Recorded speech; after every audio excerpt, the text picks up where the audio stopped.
The market is quite literally floating on air right now. I want you guys to see this.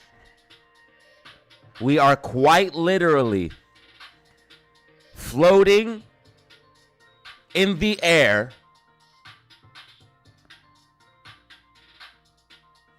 I'm done with stocks, y'all. Done. AMC and actually now only be trading. I'm holding no money in the market. I'm holding no long-term money in the stock market, only crypto.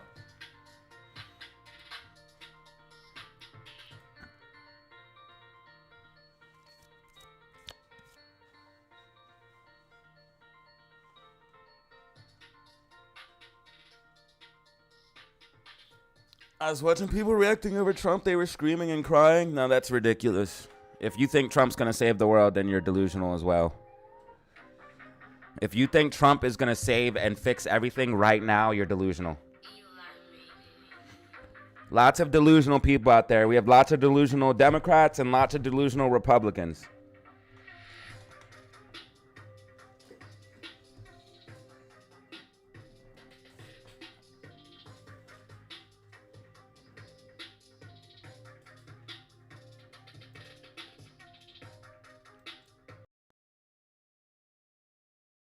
Oh.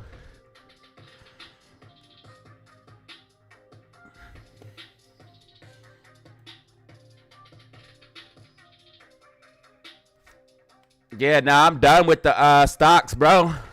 They reverse split right as we get a blow off top. Nah. You want to do a reverse split and making hedging more expensive than ever right as SPY hits all-time highs and RSI gets blown out? Nah. I'm done with it. I'm done with the stocks. I am now, for now on, only holding money in trades. I'm not holding cash in the market. I'm exiting all my positions.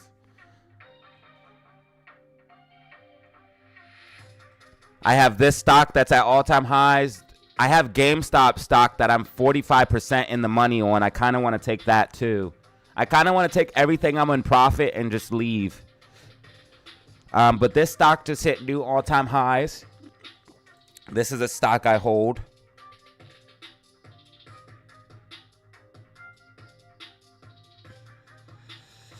I'm in profit 30% total.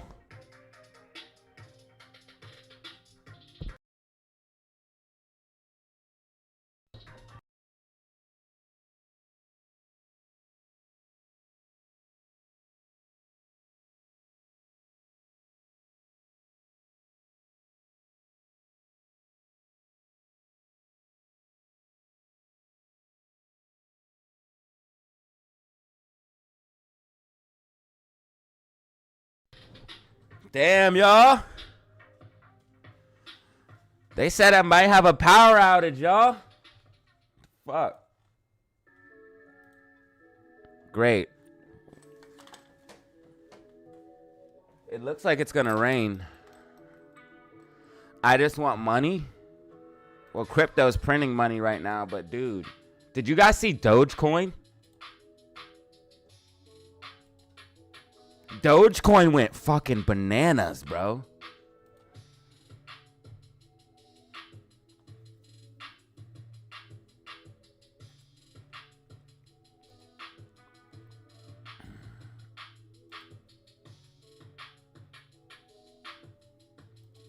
Oh, Ethereum started taking off last night as well.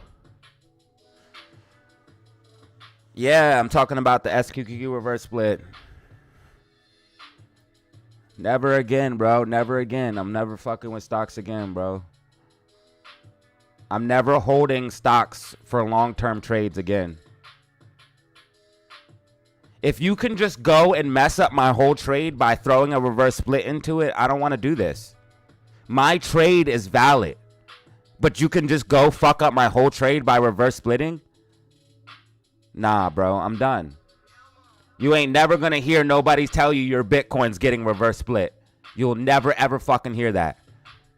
Nobody's going to send you an email saying, hey, the Bitcoin CEO said Bitcoin is going to do a 5-for-1 reverse split or 1-for-5. You'll never, ever hear that. We are literally having a blow off top. The market is literally built on air right now. Literally, look at this gap and look at this gap.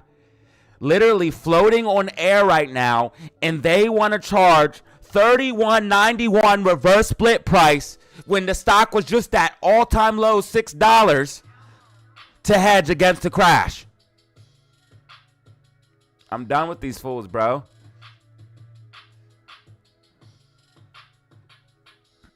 I'm done. And you have people in pure euphoria because Trumpers won. Bro, Trump can't save everything, bro.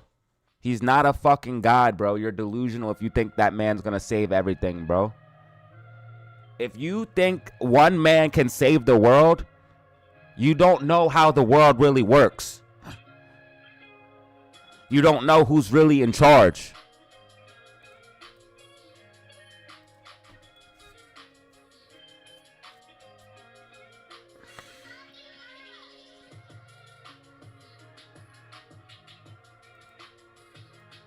So SQQQ got a reverse split, y'all. SQQQ got a reverse split, y'all.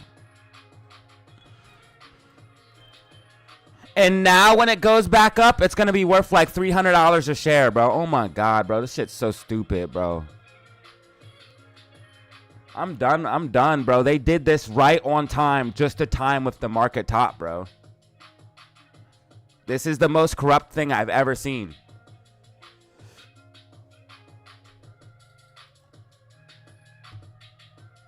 This is the most corrupt thing I've ever seen in my life, bro. I've never seen something more corrupt, more evil than the people that run the stock market.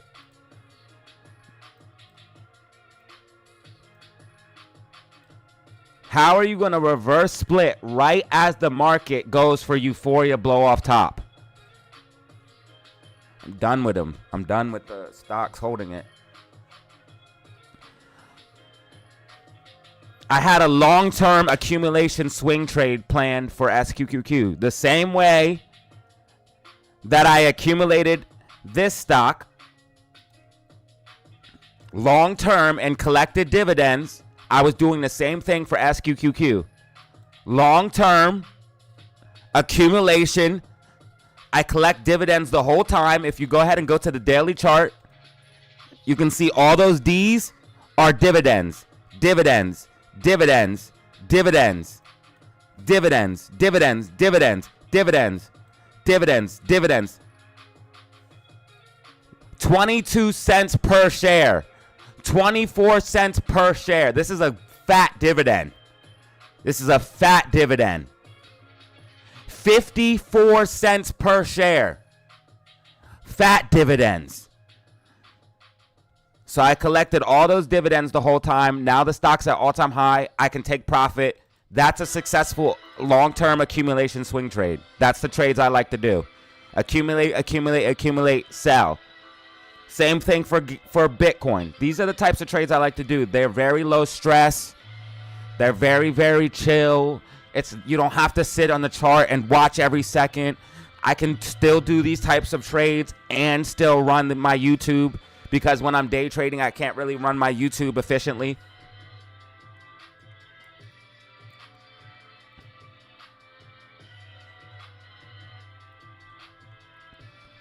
So these are the types of trades I like to do. Accumulate, accumulate, accumulate, accumulate, start selling. These are the trades that I like to do. I accumulated under 28,000. I did take some risk off the table here and reaccumulated here, but I'm going to start taking profit again on everything. I'm up like 400%. Why wouldn't I take profits? And I'm up on like 50% on brand new rolled profits. Why wouldn't I take profits? DJT stock was a buy the rumor, a buy the news, sell the, or buy the rumor, sell the news event. DJT stock was a buy the rumor, sell the news event as expected. I told you guys DJT stock could see an initial pump after the presidency if he does win, but that DJT stock would potentially pull back. And we are seeing that right now. DJT stock has a gap filled down at $26. That gap will get filled.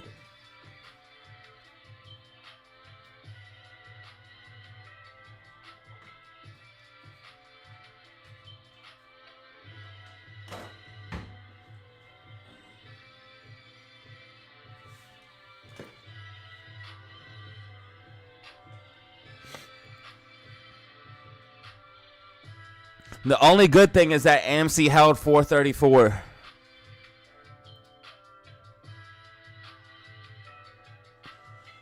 AMC's coming back. Don't get fooled.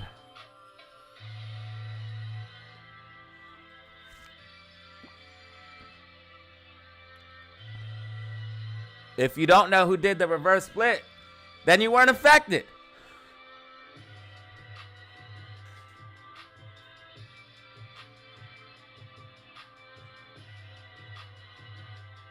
SHIB to $10. Crypto's been doing very well. Shiba Inu's up. Dogecoin's up 20%. Ethereum's up 13%. Atom's up 7%. Bitcoin's up 8%. Crypto just across the board. XLM up 8%. XRP up 9%. ADA up 14%. Yeah, crypto across the board is pumping. So crypto has always done better for me than stocks. My crypto portfolio is at all-time highs. I've made way more money. The only reason why stocks even come close to how much money I made on crypto is because of AMC and GME massive pumps that pay out stupid every once in a while. My crypto portfolio is at all-time fucking highs. All-time highs. And I just hit a new all-time high on my portfolio recently. Crypto is better.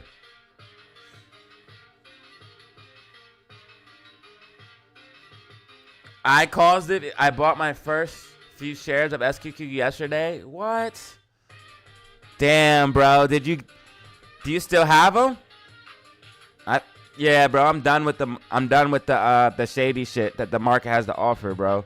I had a long-term accumulation of SQQQ. The market is literally built on air right now. If you look at this chart. Look at this fucking chart. Look at this gap. The market is literally built on air right now, and you're going to take the hedge, the easiest way to hedge, and you're going to reverse split it and make it more expensive for retail? Now I know you're corrupt. Now I know you're fucking corrupt. Crypto's way better, bro. Crypto's the best.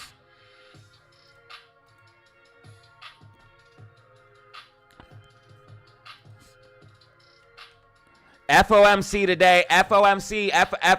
Fed interest rate, baby. We got a Fed interest rate at 3. Will the market crash or will the market pump? Blow off top or massive drop? Find out in the next episode of DZ. Yeah, it's on, baby. Bitcoin new all-time high, baby. Bitcoin new all-time high. Bitcoin all new all-time high, baby. Bitcoin new all-time high, baby. Yeah, Bitcoin pumping, baby.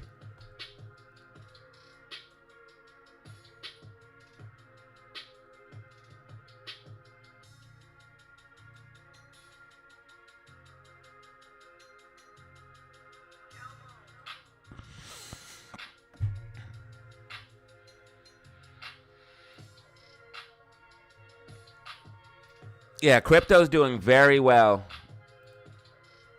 Doge is up 81% for the month. Bitcoin's up 22% for the month. Sol's up 36% for the month. ADA's up 11% for the month. XLM's up 10% for the month. XRP's up 4% for the month. Crypto is doing good. Ethereum up 18% for the month. I'm trying to tell people stop sleeping on Bitcoin and Ethereum because they're going to leave the altcoins behind. Bitcoin and Ethereum are going to do more gains than any altcoin. I'm trying to tell. People are like, oh, I want altcoins. I want risk. Okay. Keep that mindset when Bitcoin starts pumping. Keep that same energy when Bitcoin starts pumping. Keep that exact same energy when Bitcoin start pumping.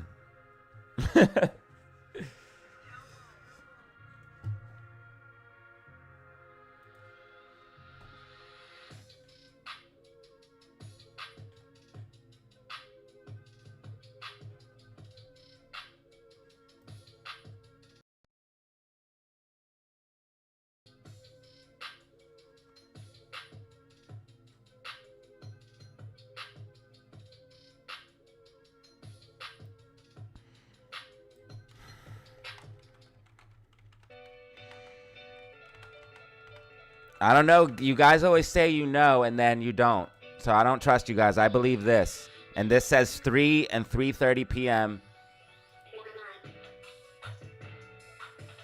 This thing's always right, and you guys are always wrong. So I'm going off of this. It says UTC 4, 3 p.m., 3:30 p.m. And every time you guys try to tell me the time, you're wrong. But when I go off this, it's right. So I'm looking at this.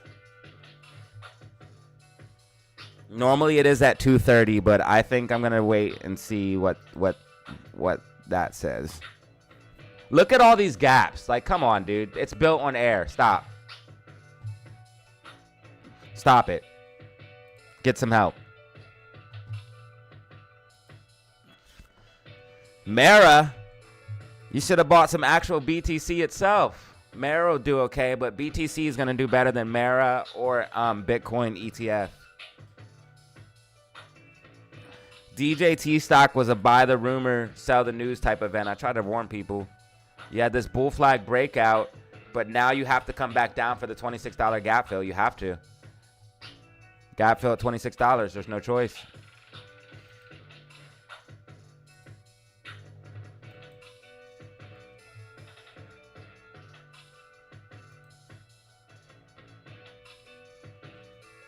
Hey, y'all.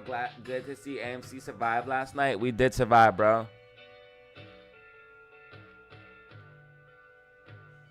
You don't have to buy a whole Bitcoin. You can buy literally a segment of a Bitcoin.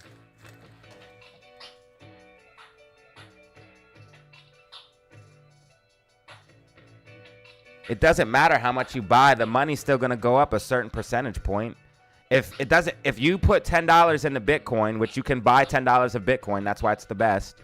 You can buy any dollar amount. And it goes up 10%, then you're going to make 10% on that $10. You don't have to buy a whole fucking Bitcoin. If you would have bought $100 worth of Bitcoin down here on the dip, you would have $156 right now. It doesn't matter if you buy a whole Bitcoin or not. Crypto is way better than stocks. I'm trying to tell you guys. Crypto is way better than stocks.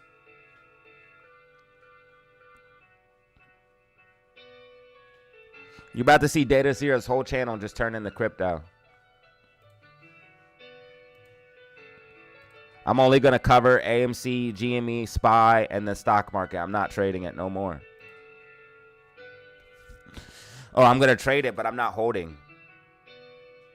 I'm not doing any more long-term accumulation swing trades is what I call them anyways. That's the best way I can define it. It's a long-term accumulation. It's a swing trade. I'm not doing no more. Anything that requires me to have my money just sitting in the market, I'm taking it out. AMC and GME are the only things I'm going to hold as far as stocks are concerned. I'm making a whole new plan, and I'm only going to be trading stocks, and I'm going to be holding and consolidating crypto.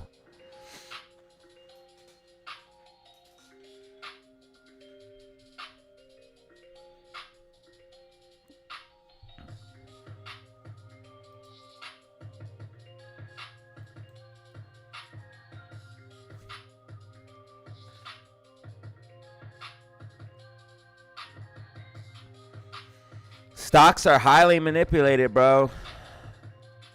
So all I'm going to be doing, me personally, you guys can do whatever you want, but me personally, I'm only going to be trading on stocks. Trading, that's it. I'm going to in and out, that's it. My money's going to go in the market, it's going to turn into more, and then I'm going to pull it out. And for crypto, and then for what I'm going to do is accumulate more crypto, because I'm very bullish on crypto and Bitcoin.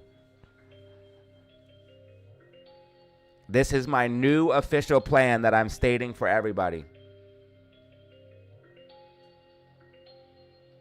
No, bro. There's too much Shiba to ever... They had to add a burn rate for Shiba just because, bro. There's too much Shiba. You guys got to understand. When you're looking at crypto, you need to look at tokenomics. You guys got to leave the Shiba Inu and all that shit alone, man. I've been in crypto since... I've not been in stocks as long as crypto, so I'm not an expert. But I've been in crypto since 2019. I know the attractiveness of Shiba Inu and all that shit, but you got to leave that shit alone, bro. I hold a very, very small amount of Shiba Inu. Very, very small amount. Minuscule. Not even a percentage point, probably, of my whole entire portfolio.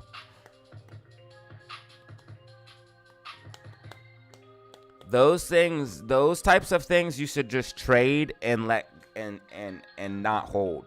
Bitcoin and Ethereum are things you should hold. Jamie Gonzalez says DZ got us all losing money on AMC. Interesting. When did I ever tell you to buy AMC stock? When did I ever give you financial advice to instruct you to buy AMC stock? Never. So, Jamie, if you're losing money on AMC, that's your fault. It's called self-responsibility, and you probably need to learn to take some. Seems like a personal problem. You probably are a lib. You want the government to take care of you, right? I can see it all now. You want the government to take care of you, daddy government to come and save you. No personal responsibility at all. Just let other people make all the decisions in your life. Yeah, I know exactly what type of person you are.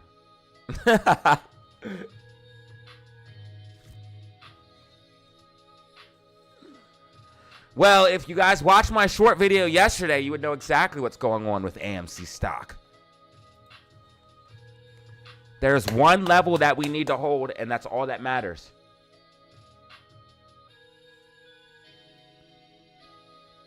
I like Alan. Alan's on top of things. Alan's paying attention. Can anyone else be like Alan? Pay attention to class. Class is in session. Pay attention, please. So, students, friends, family. AMC stock got attacked on earnings. We knew this would happen. I told you guys we will see an attack on earnings. We will see an attack on earnings. He's probably talking about the Discord AMC option call out, which is literally dated for the next 2 weeks. So if you followed the play correctly, you should have at minimum 2 weeks left on your options. At minimum. You should have 2 weeks left on your options. So I don't understand how anybody would be losing unless they sold in the red. You should still have at least 11 more days of price action.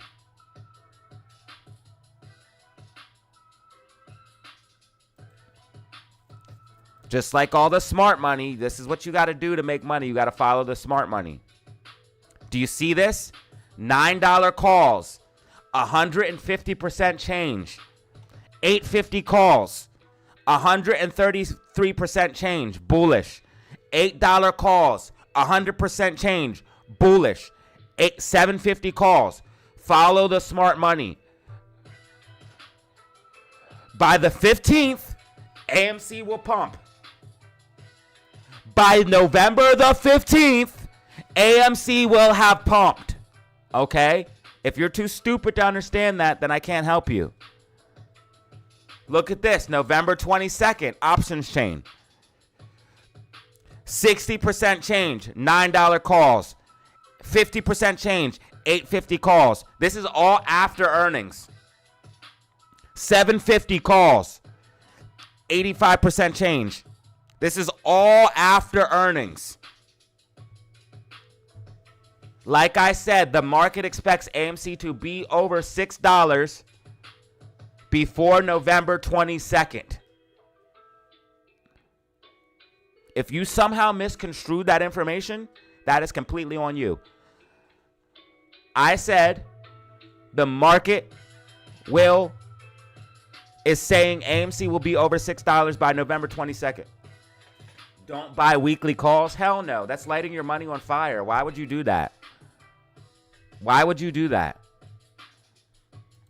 Why would you buy weekly calls? That's literally lighting your money on fire. You get so much theta decay that you literally light your money on fire.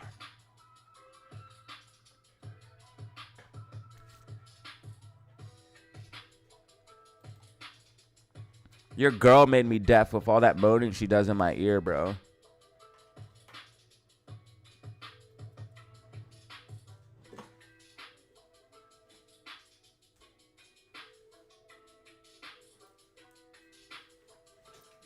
She won't stop.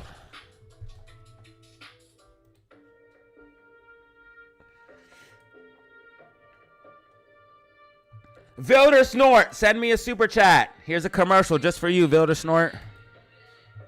Vilder Snort just paid me money. Thank you for watching the commercial and giving me engagement. Thank you.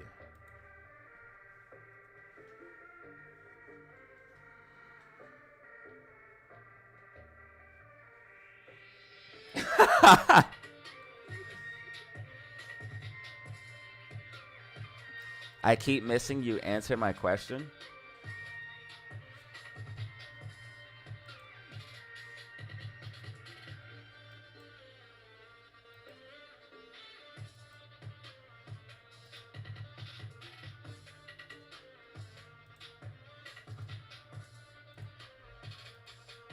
Kamala commercial. Oh, no.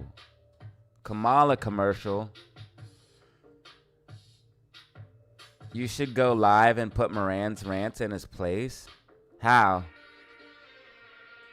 What do you want me to do? I went on Moran's rant show before.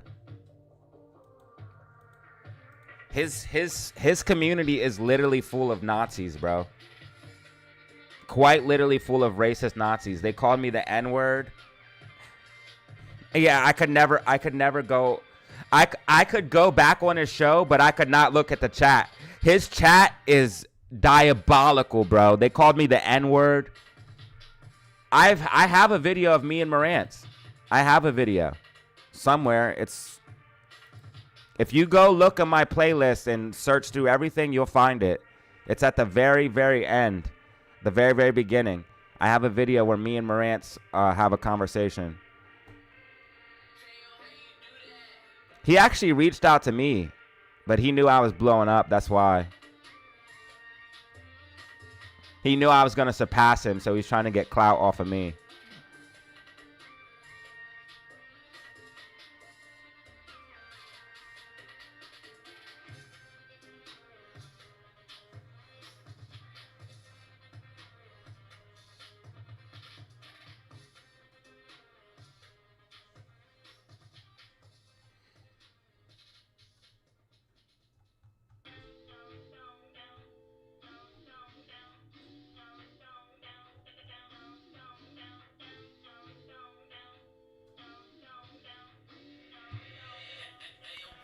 Live stock market predictions TA. Is SPY going to $500?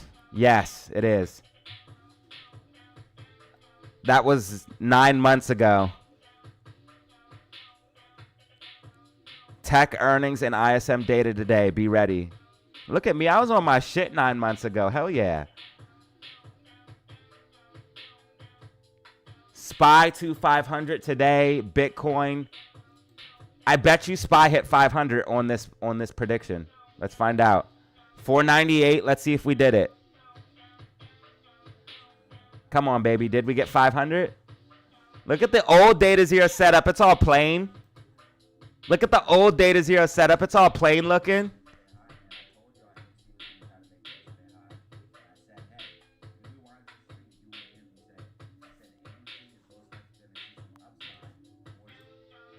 Bro looks stoned. Where's all these people at? Where's Alva? Where's Tan? Where's Aries? Where's the son of Arnold? Where's Tan for short? Where's Nate? I seen Nate recently. I seen Vishal. I seen Wally. I seen Wally recently. I seen Robert.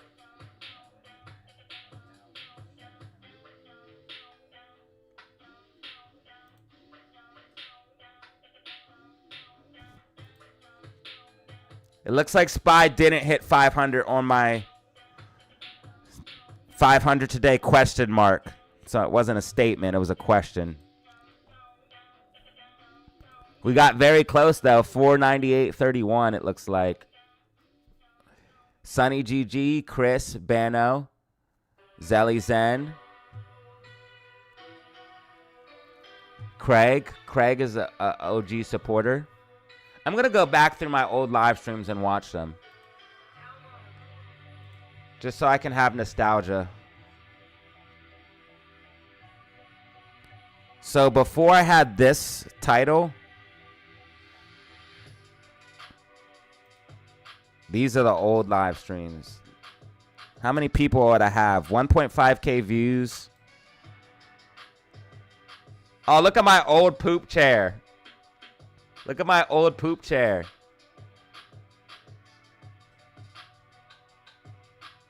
These are all still the same people rocking with me, man. I love you guys.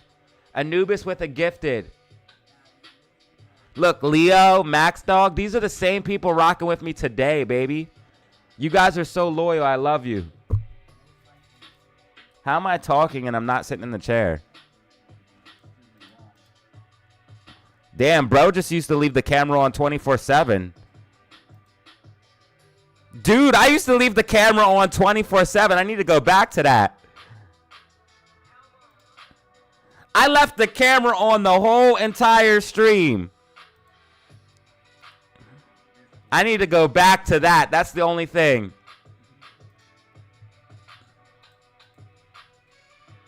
Who agrees? Who agrees that I need to leave the camera on 24/7 like I used to, no matter what's going on? Type a 1 in the chat if you think that is what I should do.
Dude, they got these people so worked up about abortion, dude. People are so fucking stupid, dude. They literally were telling people that abortion was gonna get abolished. That's not what Trump said, you fucking brainwashed idiot. And they were telling you Trump's a Nazi and a fascist. Do you even know what a Nazi and a fascist is? That's how I know some of these people are actually fucking stupid and all they do is listen to CNN. If you really think that Trump is a fucking Nazi, then you don't know what a Nazi is. And if somebody told you Trump was going to ban abortion and that's why you're scared, then you also got played by the fucking media. They're literally using fear to control you. Think about that.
Shorty was trying to come through, but I told her I was busy.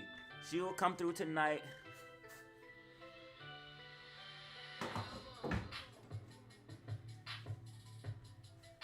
Shorty hit me up in the AM, but I told her I was busy. Come on, AMC, don't do this to me. You're supposed to hold key level of 434.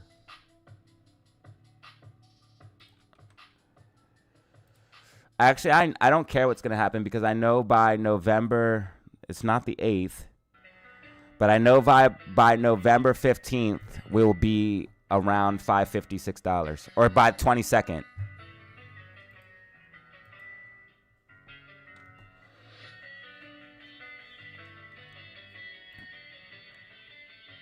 The market's built on air.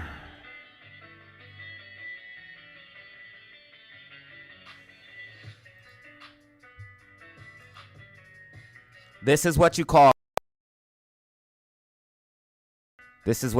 a blow off top.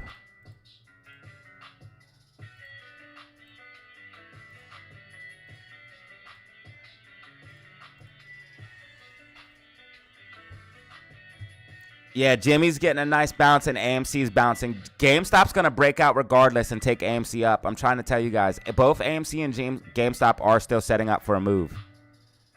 All AMC did was come down and retest the trend line. That's all it did. It's still bullish on the daily MACD. All AMC did was come down and retest the trend line. Unless we break underneath this trend line, we're still good.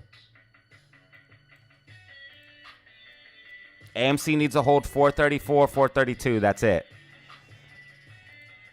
AMC just needs to hold 434, 432. Yeah, SQQQ, I already talked about it earlier. It pissed me off, and I made a new plan for stocks. I am no longer just buying.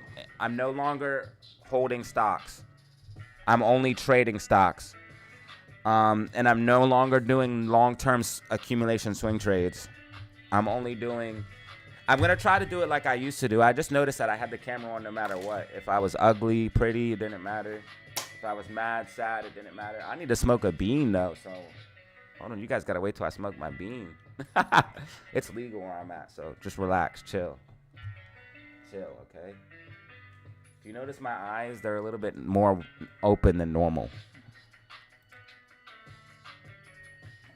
But fuck it. You guys can enjoy my life with me.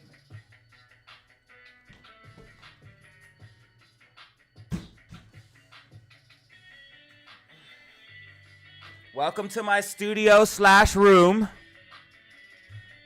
Welcome. You guys see? My studio / room. Welcome. Welcome all of you in. How many people do I have in here right now?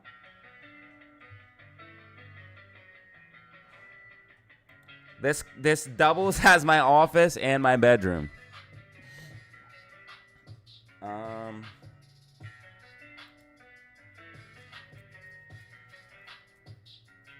See, I need to order more DataZero shirts. I should never be wearing Puma. I should only be repping DZ fit every day. I need a DZ fit for every week. No Puma. Nah, we repping only DZ fan, baby.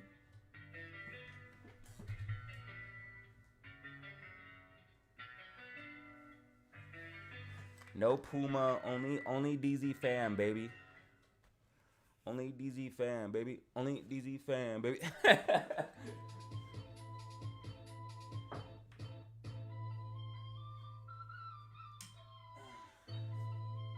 I got a couple new shirts on the way. They should be here probably at not the end of this week, but next week. Did anybody order merch? Let me know if you ordered merch before. If you have DZ merch, which I know very few of you do, more of you guys need to get some DZ merch and really start repping the family outside of YouTube. Like, come on, help support me. Like, somebody might come up and say, what's DataZero? They might ask you about your shirt. What's DataZero? Well, you could be like, oh, he's a YouTuber who talks about stocks and crypto. And even if you're not into that stuff, you could still learn about it, and you can learn financial education, maybe even change your life. And that could start a whole conversation. So I need all of y'all to rep DZ fam. Somebody already asked me about my shirt because all I wore was DataZero. Everything said DataZero. My hat said DataZero. So someone was like, what's DataZero? And I was like, I'm DataZero. And then I got one follower. So word of mouth, baby. Help me out. You know? Help your boy out. Rep the DZ fam. Get yourself some merch, bro.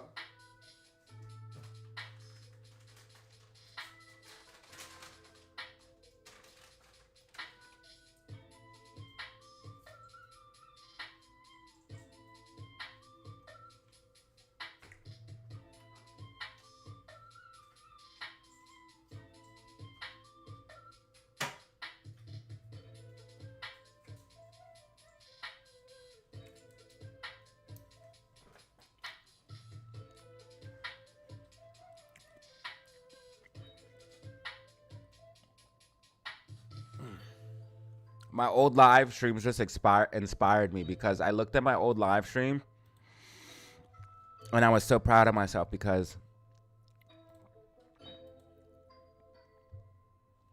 it's FOMC now. Hold on.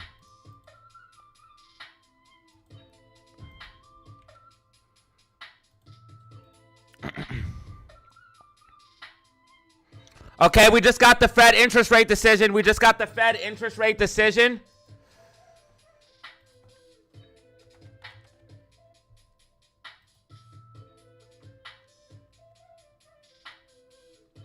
They did a 25 basis point rate cut.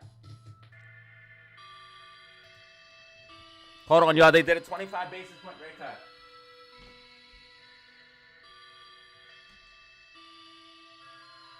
What's your favorite scary movie?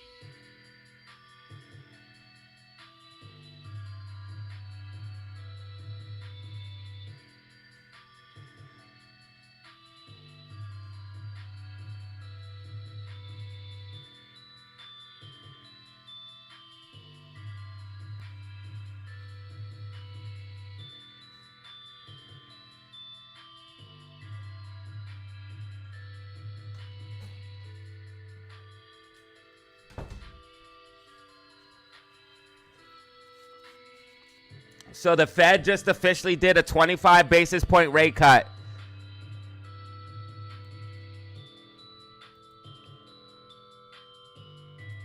All right, so I need to fix the time.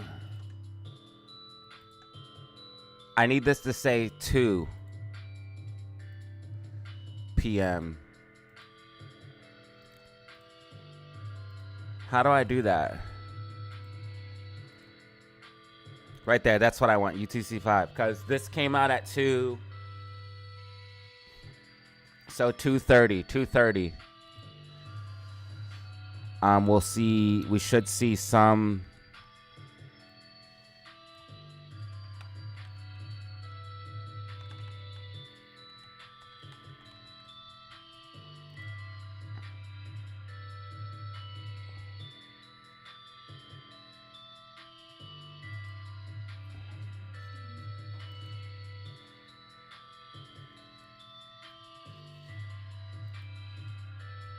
Okay. Oh, camera's on.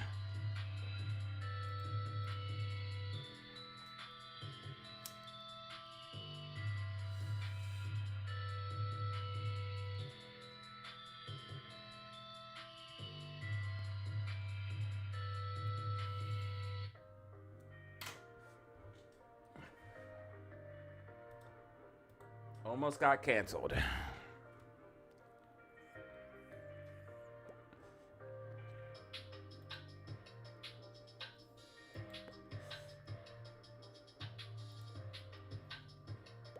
All right, so since a 25 basis point rate cut was priced in, I don't think that anything else is going to pump. Because 25 basis point was already priced in. So basically the market will remain stable, but we have to see what the Fed says now.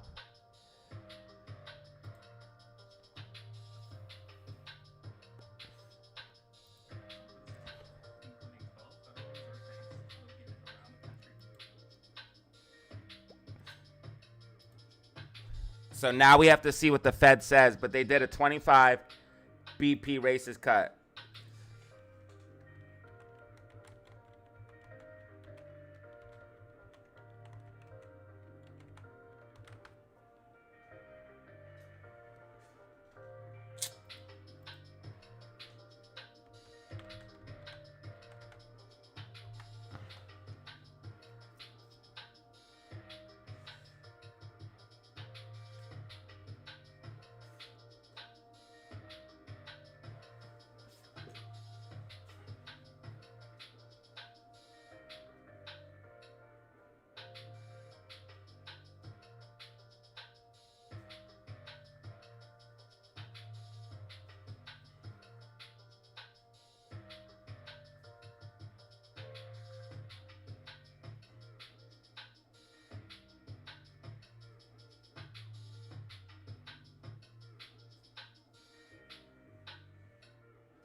So I told you guys the Fed would be doing at least a 25 to 50 basis point rate cut. We got a 25 basis point rate cut as predicted.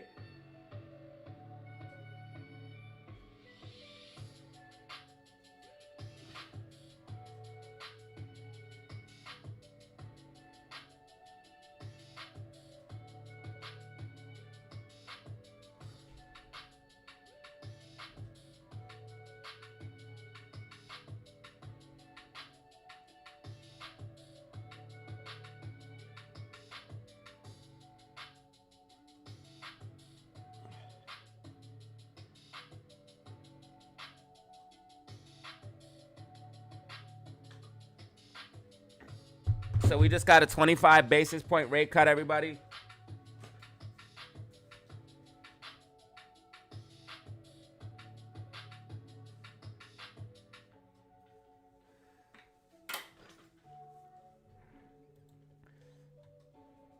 AMC would be pumping, but it's so manipulated. AMC would be pumping off of this. All mid cap and small cap stocks are going to do good.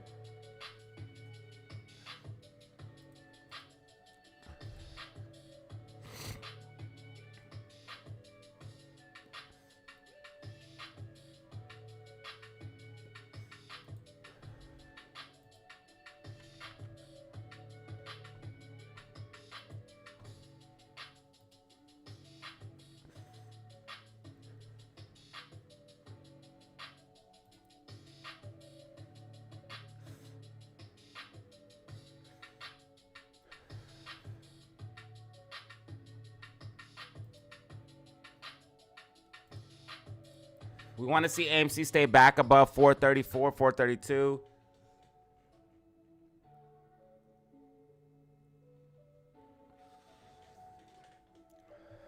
Triple top forming on what? Talk to me.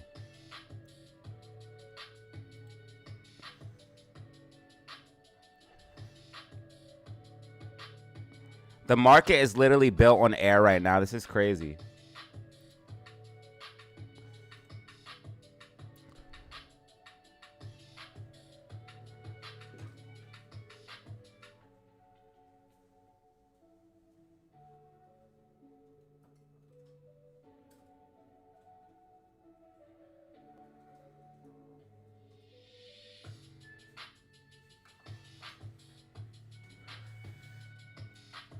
I need a girl to ride my ride.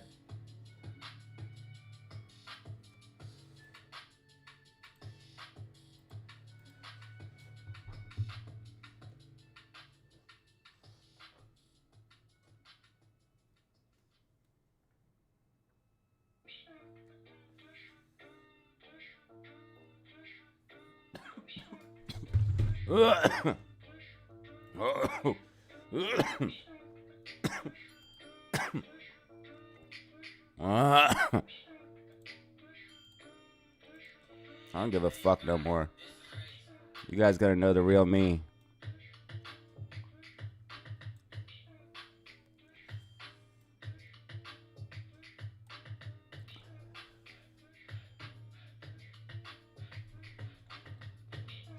And if you don't like it,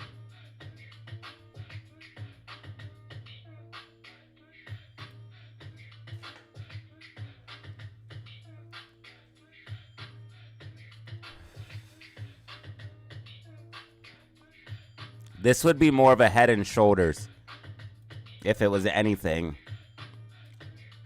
You see how that third peak is higher? If it was anything, it would be a head and shoulders. Or a double top. If it's anything. Bearish MACD, 10-minute time frame, 15-minute time frame. It might be a topping pattern. I also know that the candle on the daily time frame is a bearish candle. It's kind of making like a gravestone doji candle. Almost. Not yet, but it's kind of making a gravestone doji. If we go a little bit lower, it would make a doji. A gravestone doji. So this could be a topping pattern. On the 4-hour, it's a doji candle. Could be a topping pattern, but we got to see. Market is strong right now. There's lots of euphoria. People are just euphoric. A lot of people are delusional to think Trump's going to save the whole world, which I think he's going to help. But he's not. He's one man, and he can't do everything. He's a puppet. You guys got to understand he's a puppet. Like BlackRock, State Street, Vanguard, Rothschilds, Soros. These are the people that really control shit.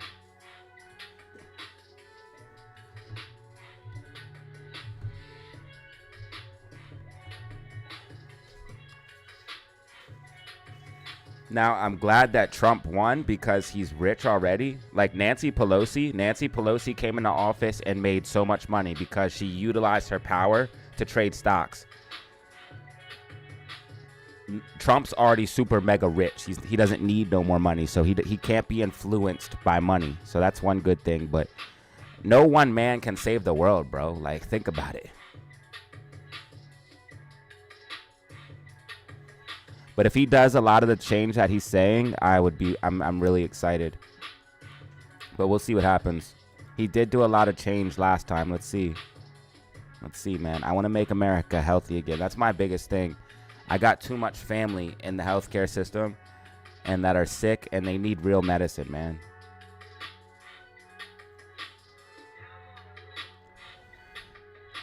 I'm going to move this stock up. This is not going to be my secret stock anymore. I'm going to let everyone know that I hold this stock. And plus, I need to take profit soon, so I'm going to put it right above there, right there. NDAQ. It keeps making new all-time highs. I'm ready to take profit soon. Monthly RSI is getting overbought, and let's see about weekly. Weekly RSI is also overbought, so I will be taking profits on this soon.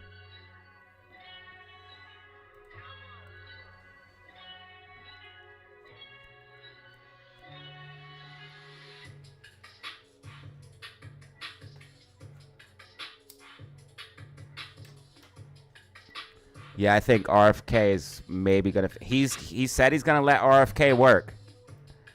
I honestly would have voted for RFK over Trump. No cap. If RFK could have got the platform, once RFK joined Trump, though, I was like, it's a wrap. But I would have voted for RFK over Trump, 100%. RFK is the fucking man, bro. This guy works out. Dude, he's ripped, bro. He's like 50. And he's ripped, bro.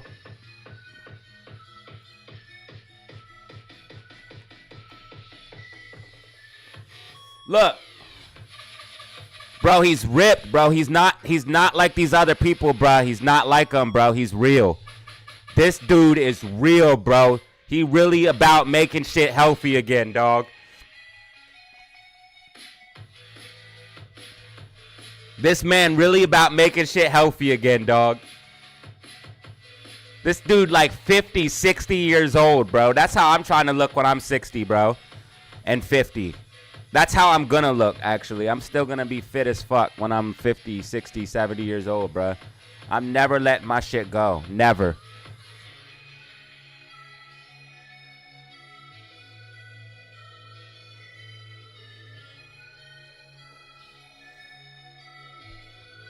I'm never letting myself go, bro. People said that. They said, wait till you turn 30, your metabolism's gonna slow down. And no, my metabolism's not gonna slow down because I stayed active. It might slow down some, but it's not gonna slow down as much as yours because you went to go sit in an office your whole life. I stayed active, my boy. Yeah. 35 and I'm still not fat. 40, still not gonna be fat. 45, still not gonna be fat.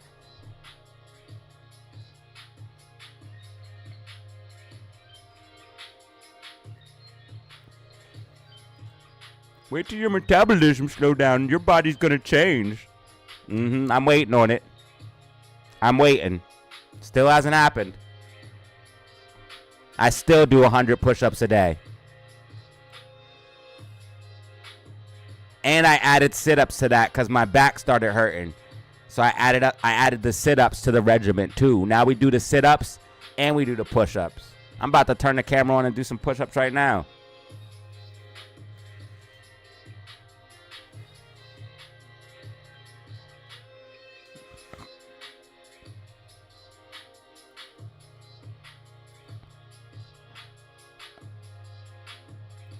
I want to show you guys something, but I don't know if I should. I want to show you guys what I used to do. I want to see if I can find maybe some pictures or my Instagram. I think all my BMX and skating is off of my Instagram, which is super unfortunate.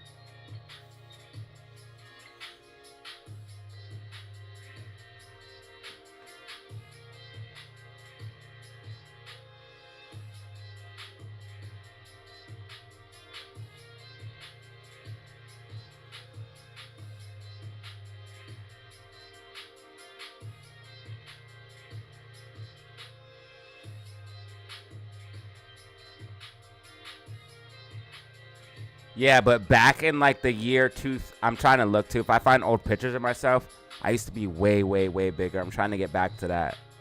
I weighed like $175. I used to be freaking huge, bruh.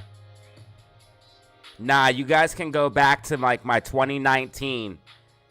Yeah, bro. Go to my 2019 pictures, bruh. Hold up. I got to go to my 2019, bro. Go to my Instagram. Go to my Instagram and go to the 2019, bro. Your boy was fucking shredded, bruh. Go to my BMX 2019 days. I need to get it back. I need to get it back, baby. Oh, I got a little bit of BMX clips. Hold up. Let's see what we got here. Hey, y'all can't see it. I got a BMX clip. Hold up. There's one on here. Your boy used to do the BMX. Your boy used to do the BMX, bro. See if I can see it real quick. Little grind there. Hold on. I got way better shit than that, though. Just check out my Instagram, y'all. Check out my Instagram, man.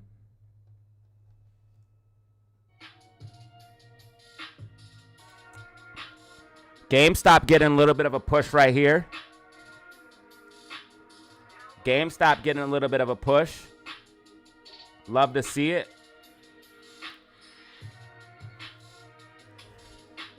Dude, I don't know why I deleted all my BMX and skating stuff. I'm so stupid. I can't believe I deleted it unless I lost my account, because I don't know why I would have deleted that stuff, bro. I had full skate edits, bro. But I'm talking about aggressive inline and BMX.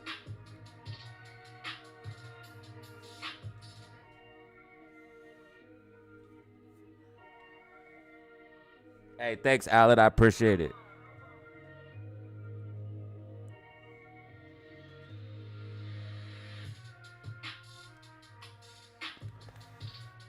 We don't just talk it, bro. We live it, bro. We don't just talk it. We live it, bro.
Mama Duke's got the crypto. I found your pictures. There's probably some definitely on Facebook. So it would probably be like 2019, 2018. I'd probably be the most rip.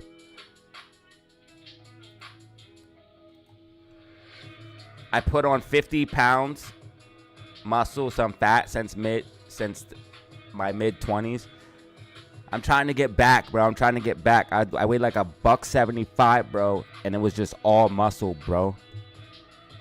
I was literally gigantic, dude.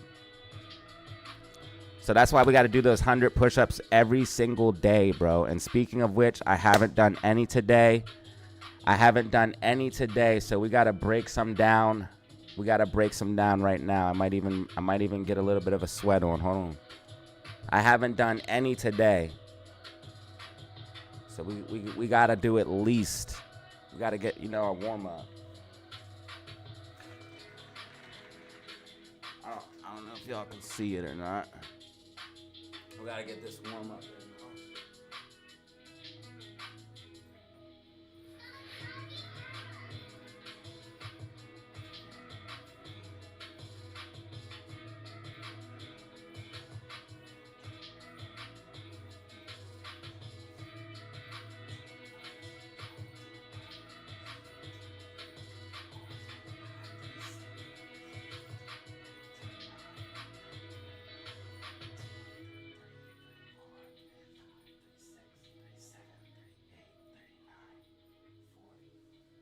All right.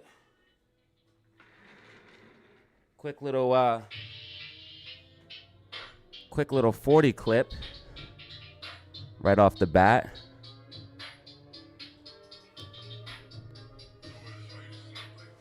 Quick little 40 clip right off the bat. My body felt light like air. The push-ups are working.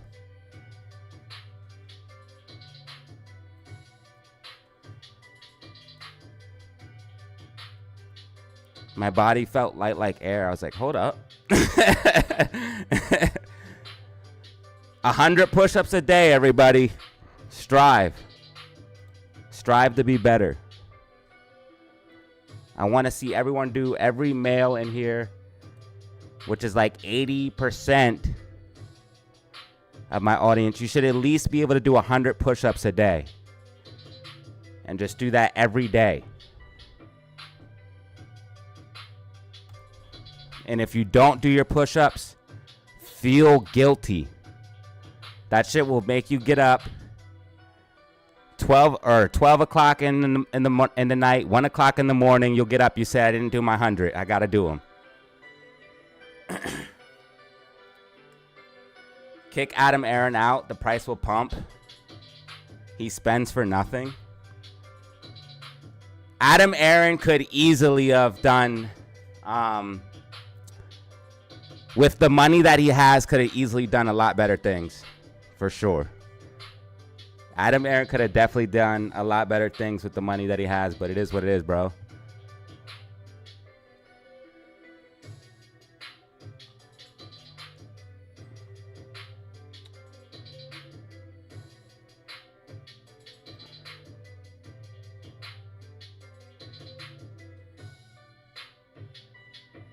I need my merch link. I'm about to order some shit.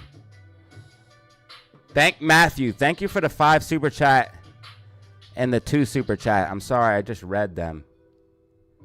Which is really stupid.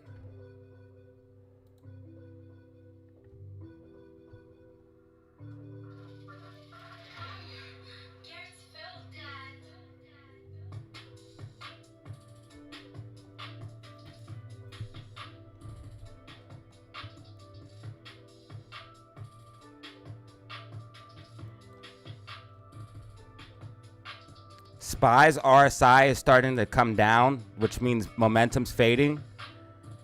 SPY also, this is definitely a possible topping pattern. It's I can't really classify it. I guess if I had to call it anything, I would call it a head and shoulders. This is definitely like a head and shoulders pattern here, and we want to be aware of that.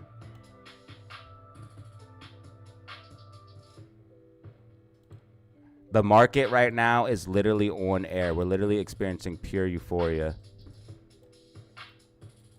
There was no reason to reverse split SQQQ. That's what's so crazy. I know they did that just to make it more expensive to hedge for retail against this crash. This is so fucking insane.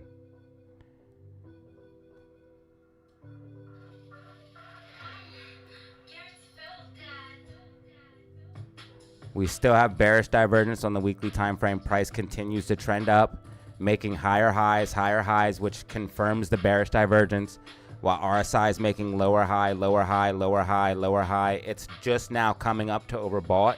It's still a lower high than here, which was this previous peak, which is still confirming the bearish divergence. Remember how divergence works. Price continues to drift, and then it flattens out, and then it starts to fade.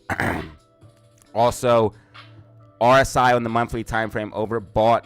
Every time we've had RSI get like this, we've had major pullbacks here in the market. You have major institutions warning about S&P 500 not returning any returns for the next 10 years. You have unemployment rising. So, oh, the Fed press conference is on. Shit.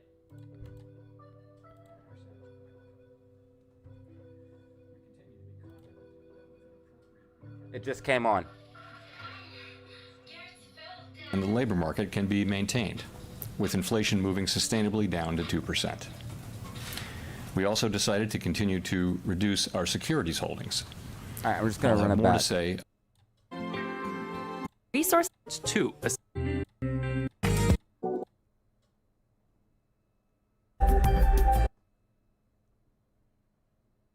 It literally just started. Okay. It literally just started. Strengthened. In contrast, activity in the housing sector has been weak. Overall, improving supply conditions have supported the strong performance of the U.S. economy over the past year. In the labor market, conditions remain solid. Payroll job gains have slowed from earlier in the year, averaging 104,000 per month over the past 3 months.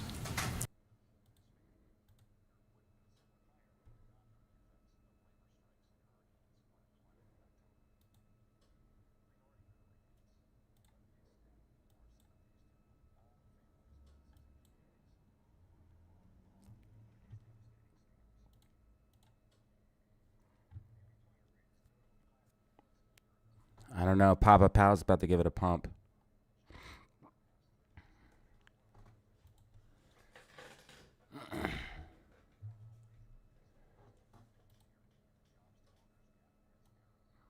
AMC holding key level 432.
We know that reducing policy restraint too quickly could hinder progress on inflation. At the same time, reducing policy restraint too slowly could unduly weaken economic activity and employment. In considering additional adjustments to the target range for the federal funds rate, the committee will carefully assess incoming data, the evolving outlook, and the balance of risks. We are not on any preset course. We will continue to make our decisions meeting by meeting.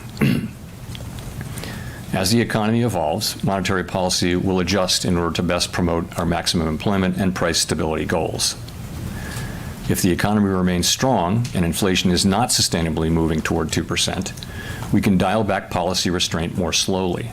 If the labor market were to weaken unexpectedly, or inflation were to fall more quickly than anticipated, we can move more quickly. Policy is well positioned to deal with the risks and uncertainties that we face in pursuing both sides of our dual mandate. The Fed has been assigned 2 goals for monetary policy: maximum employment and stable prices. We remain committed to supporting maximum employment, bringing inflation sustainably to our 2% goal, and keeping longer-term inflation expectations well anchored. Our success in delivering on these goals matters to all Americans. We understand that our actions affect communities, families, and businesses across the country. Everything we do is in service to our public mission. We at the Fed will do everything we can to achieve our maximum employment and price stability goals. Thank you. I look forward to our discussion. Thank you. Given the expectation that the election outcome will produce policies that would meaningfully impact the U.S. economy next year, how is the committee taking these proposals into account for upcoming decisions, including potentially the next one in December? And can you give us any more sense of how proactive or reactive the Fed is prepared to be to changes in economic policies with the next administration? Sure. So let me say that in the near term, the election will have no effects on our policy decisions. As you know, many things affect the economy, and anyone who writes down forecasts in their job will tell you that the economy is quite difficult to forecast looking out past the very near term.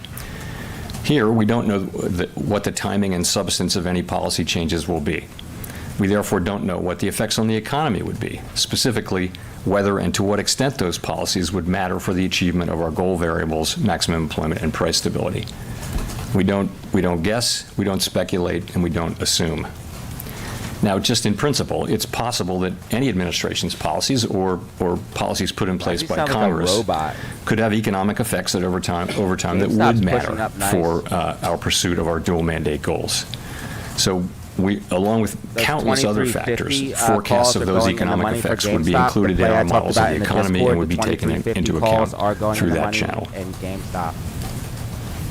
Call options from the Discord going in the money. Chair Powell, Nick Timros from the Wall Street Journal. Roughly 1 year ago, when the 10-year Treasury was flirting with 5% and 30-year mortgage rates were near 8%, you noted how higher borrowing costs, if they were sustained, could weigh on economic activity. Given that you've said you believe policy is restrictive and the Fed is now dialing back that restriction, are the growth risks presented by higher U.S. Treasury yields today any different from those you identified 1 year ago when inflation was still meaningfully above your target? Try to push up. So I would just say this: we've watched the run up in bond rates, and it's nowhere near where it was, of course, a year ago. I guess the long run rates are well below that level. So we're watching that. Things have been moving around, and we'll see where they settle. I think it's too early to really say where they settle. Ultimately, I'm sure we've all read these decompositions of what, and I certainly have, but it's not really our job to provide our specific decomposition. I will say, though, that it appears that the moves are not principally about higher inflation expectations. They're really about a sense of more likelihood of stronger growth and perhaps less in the way of downside risks. So that's what they're about. We do take financial conditions into account if they're persistent. And if they're material, then we'll certainly take them into account in our policy. But I would say we're not at that stage right now. It's just something that we're watching. And again, these things don't really have mainly to do with Fed policy, but to do with other factors in the economy. If I could follow up, is the September SEP, are those rate projections still valid? Do they still seem relevant given where we are now? You get halfway through the cycle between the last set and the next set. I wouldn't want to comment one way or the other.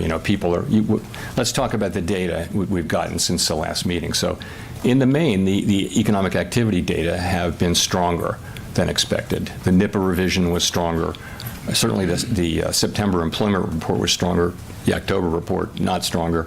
Retail sales stronger. So overall, though, I think you take away a sense of some of the downside risks to economic activity having been diminished with the NIPA revisions in particular. And so overall feeling good about economic activity. So I think we would factor that in. At the same time, we got one inflation report, which it wasn't terrible, but it was a little higher than expected. So I think really the question is December, and by December we'll have more data. I guess, one more employment report, two more inflation reports, and lots of other data, and, we'll make a decision as we get to December.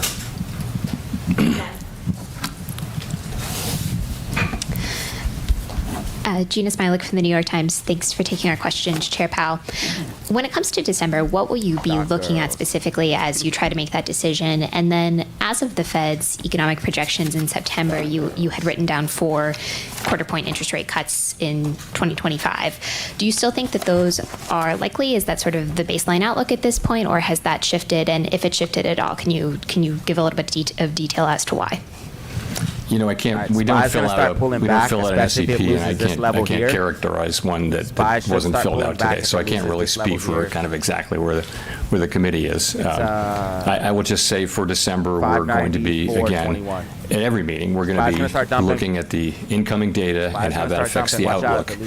As you know, we're in the process of recalibrating from a fairly restrictive level at 5.33%. After today's move, we're down 75 basis points. And we're asking ourselves, is that where we need to be? That we're trying to steer between the risk of moving too quickly and perhaps undermining our progress on inflation, or moving too slowly and allowing the labor market to weaken too much. We're trying to be on a middle path where we can maintain the strength in the labor market while also enabling further progress on inflation. We think that's where we are, but that's the question we're going to be asking in September. And in other meetings. And again, I can't really update you on the committee's thinking because we don't fill out an SEP at this meeting. Yeah, totally appreciate that. I guess when it comes to your own thinking, do you think that a full percentage point of rate cuts in 2025 is a reasonable outlook?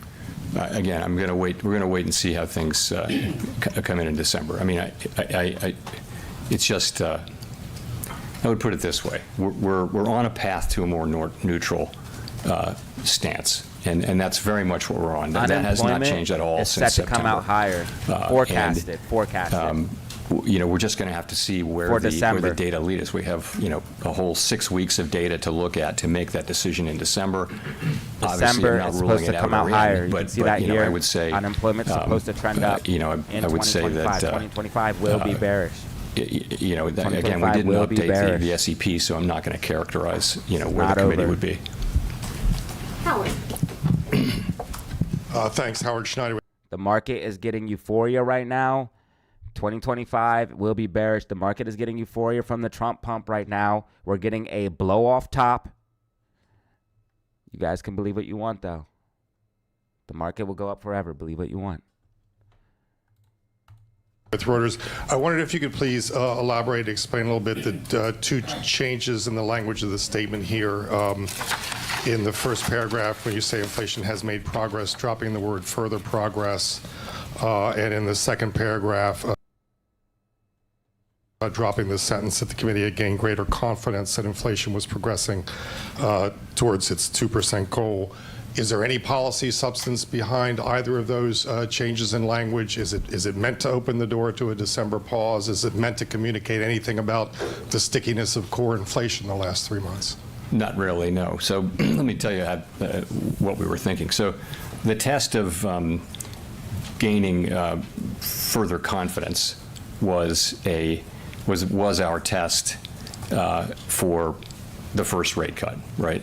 And so we met that test in September, and therefore we take that test out. If you leave it in, then it's new forward guidance. It's brand new forward guidance. What do you mean by it? Are you requiring yet further? We have to say yes or no at every meeting whether we've made further progress. The point is we have gained confidence that we're on a sustainable path down to 2%.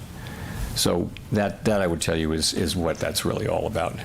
It's not meant to send a signal. Neither of those is meant to send a further signal. And saying further progress, it becomes a test. We don't want to be. We don't think it's a good time to be doing a lot of forward guidance.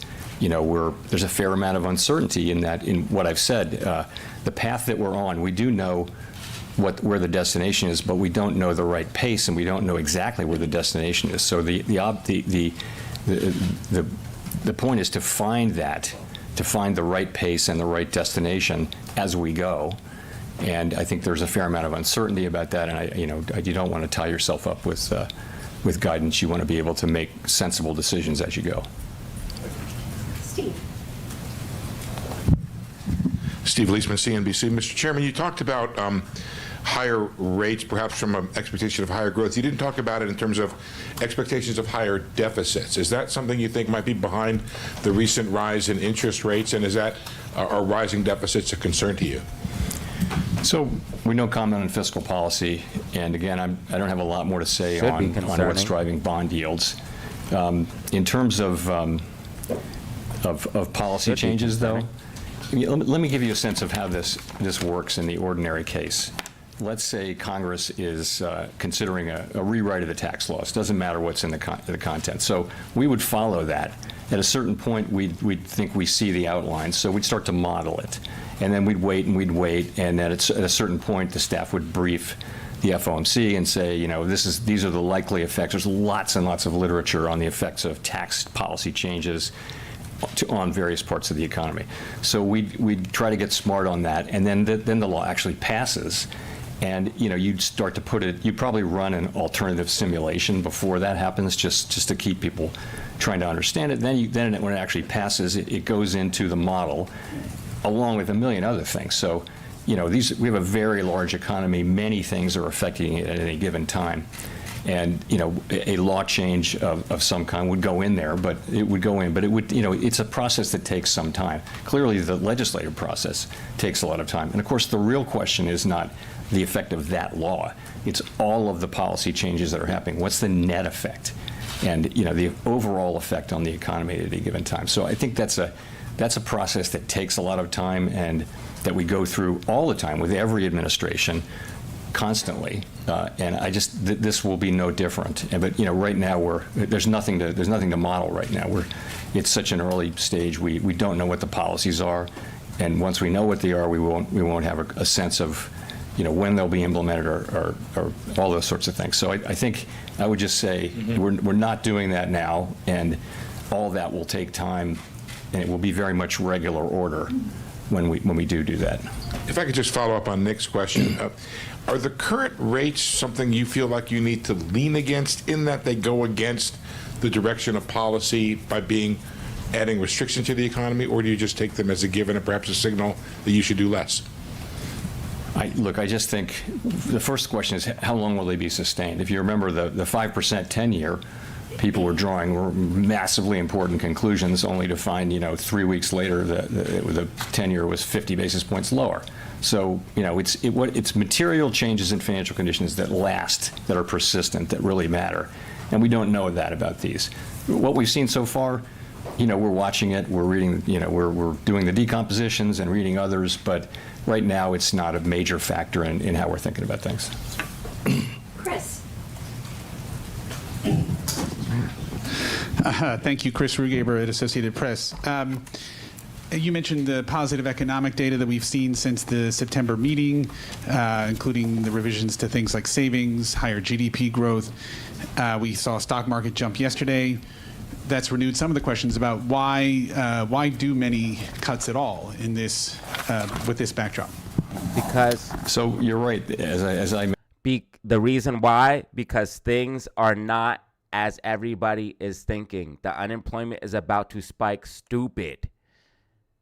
That's why. And as you mentioned, the latest economic data have been strong, and that's, of course, a great thing and highly welcome. But, of course, our mandate is maximum employment and price stability, and we think that even with today's cut, policy is still restrictive. We understand it's not possible to say precisely how restrictive, but we feel that it is still restrictive. And if you look at our goal variables, the labor market has cooled a great deal from its overheated state of 2 years ago and is now essentially in balance. It is continuing to cool, albeit at a modest rate, and we don't need further cooling, we don't think, to achieve our inflation mandate. So that's the labor market. Inflation has moved down a great deal from its highs of 2 years ago, and we judged, as I mentioned, that it's on a sustainable path back to 2%.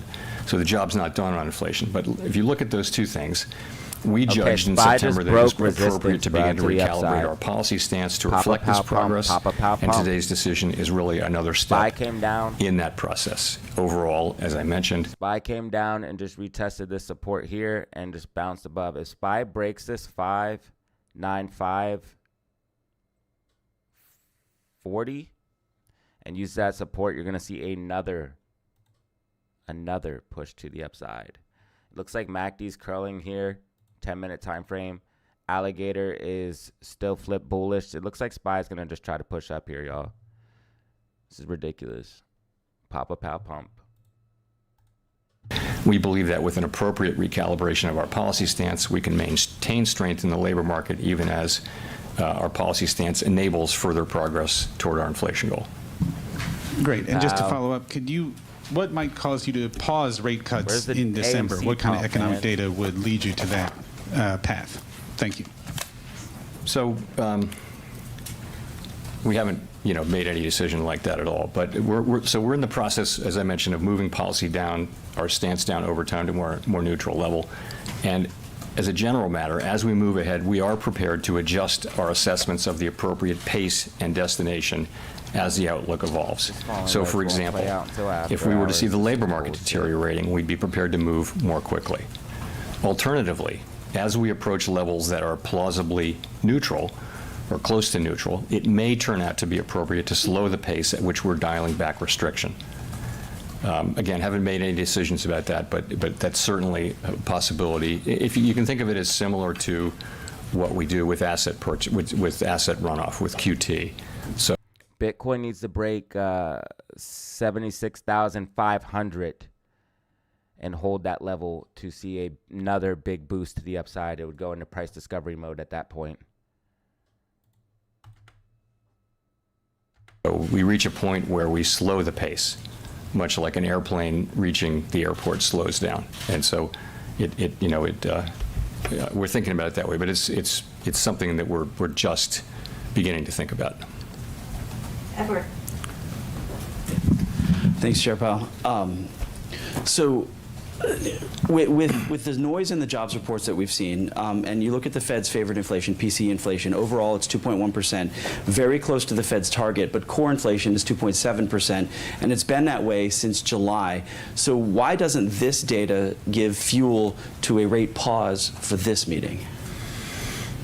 Well, because in the background, things are on fire and they're cutting. Emergency cutting. So I think if you look at the 3 and 6 month, you're quoting the 12-month. So we look at all of them, right? But if you look at the 3 and 6 month core PCE, you'll see they're around 2.3%. So we look at all of them, and we look at 12 as well.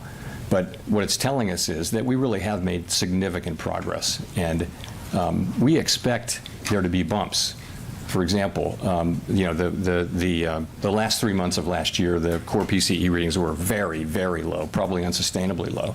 So that's why forecasts generally see a couple of upticks toward the end of the year. On the other hand, the January reading certainly looks like an example of residual seasonality, so that we saw last year. So when that falls out of the 12-month calculation in February, we should see a thing down. So it will literally be a bump up and then down.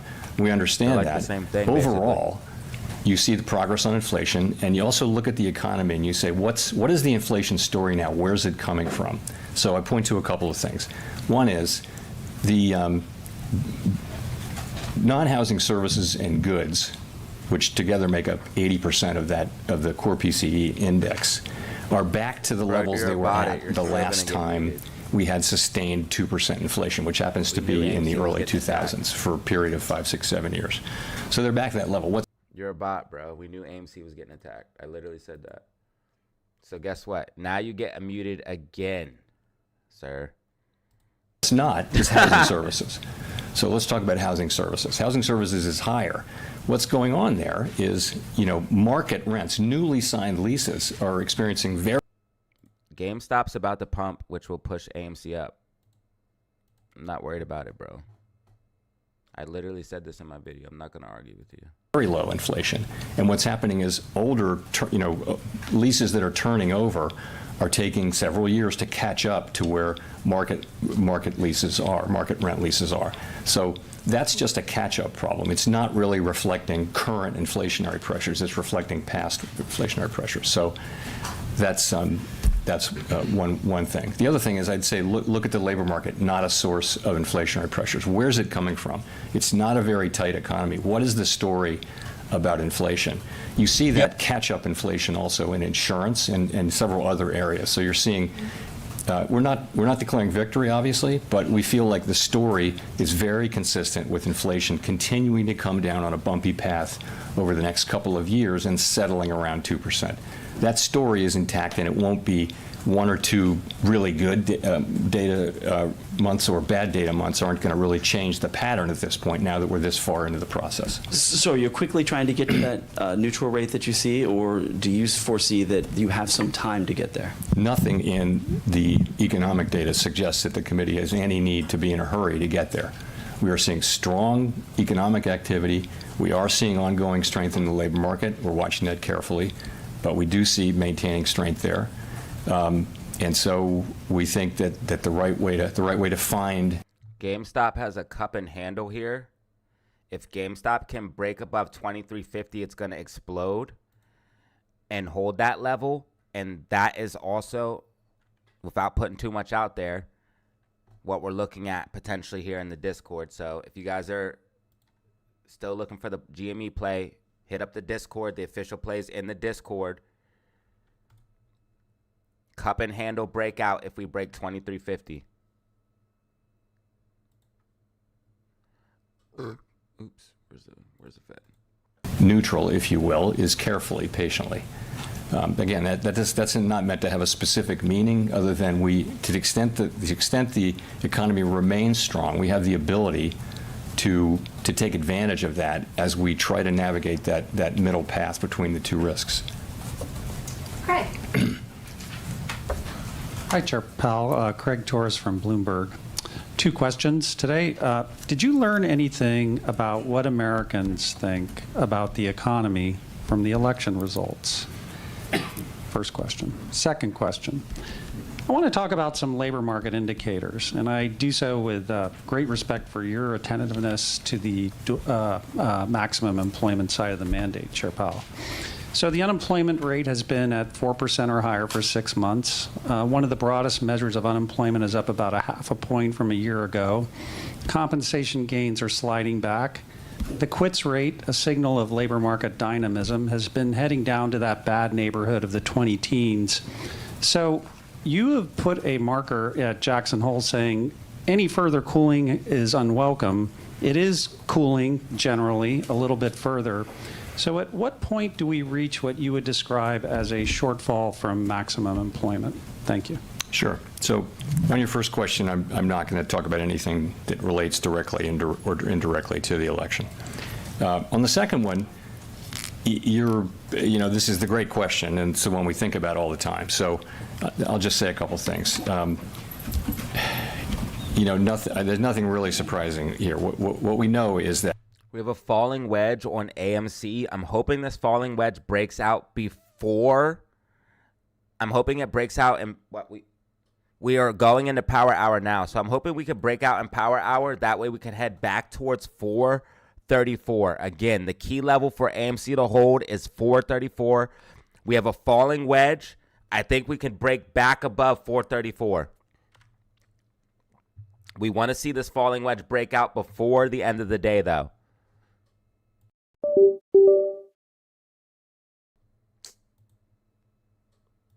I just lost the Fed thing. Damn it. Should be. So it's hard to characterize a really interesting set of discussions we had, and of course you'll see them in the minutes in 3 weeks. But I would say this: I think the comments from our Reserve Bank colleagues and from the CEOs that they talk to are pretty constructive on the economy right now. Pretty constructive, feeling that the labor market is back to normal, to the point where it's no longer that much a discussion topic in their world, whereas 2 years ago it was all they were talking about. So they feel like the labor market's in balance.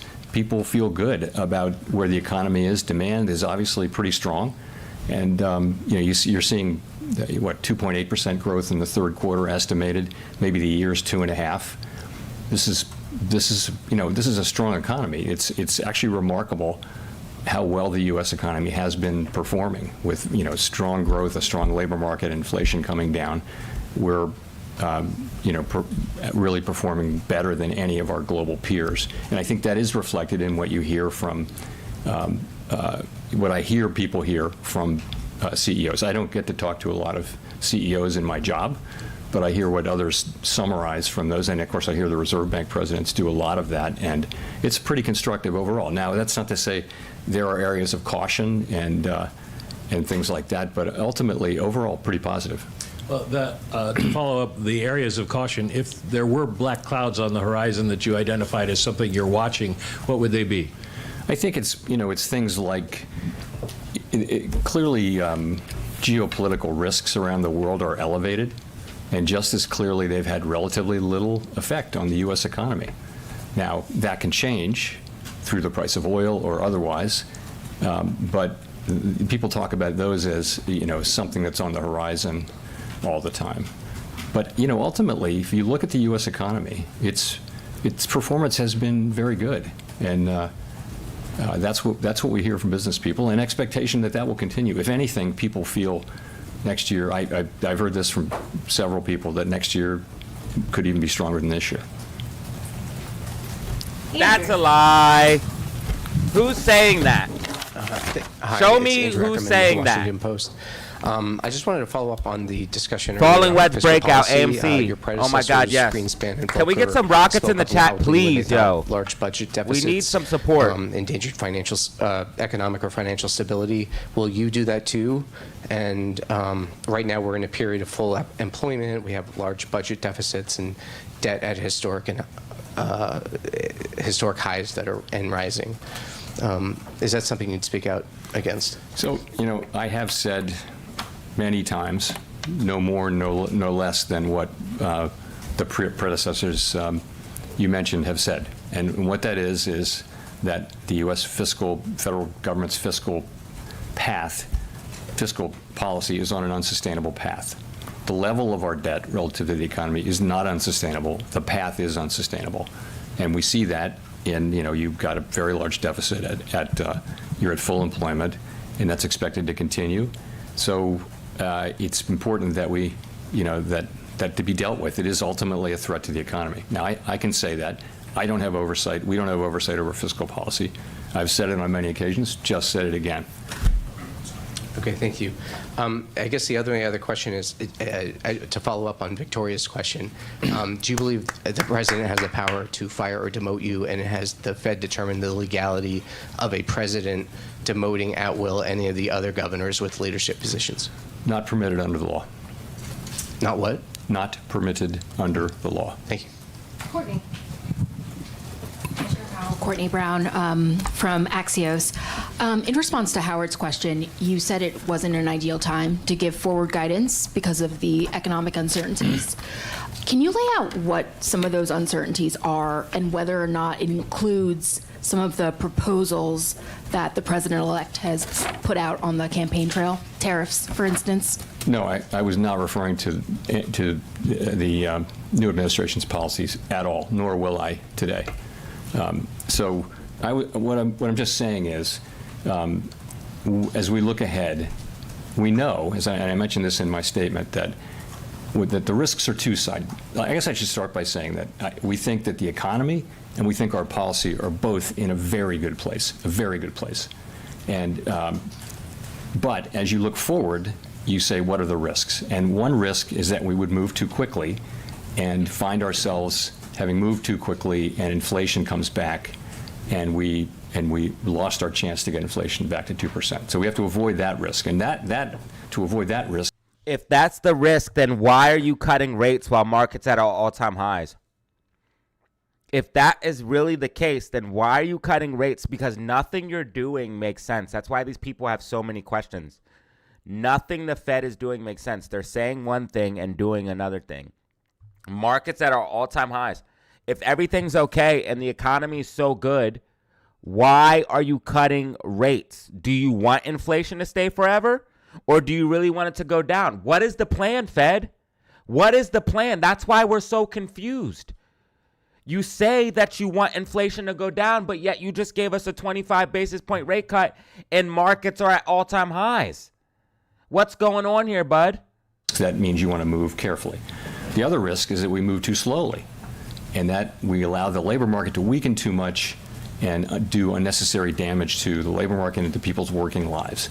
That says don't get behind the curve. So these two things are the two risks that we have to manage, and so we're in the middle there. We try to be in the middle and deal with manage both of those.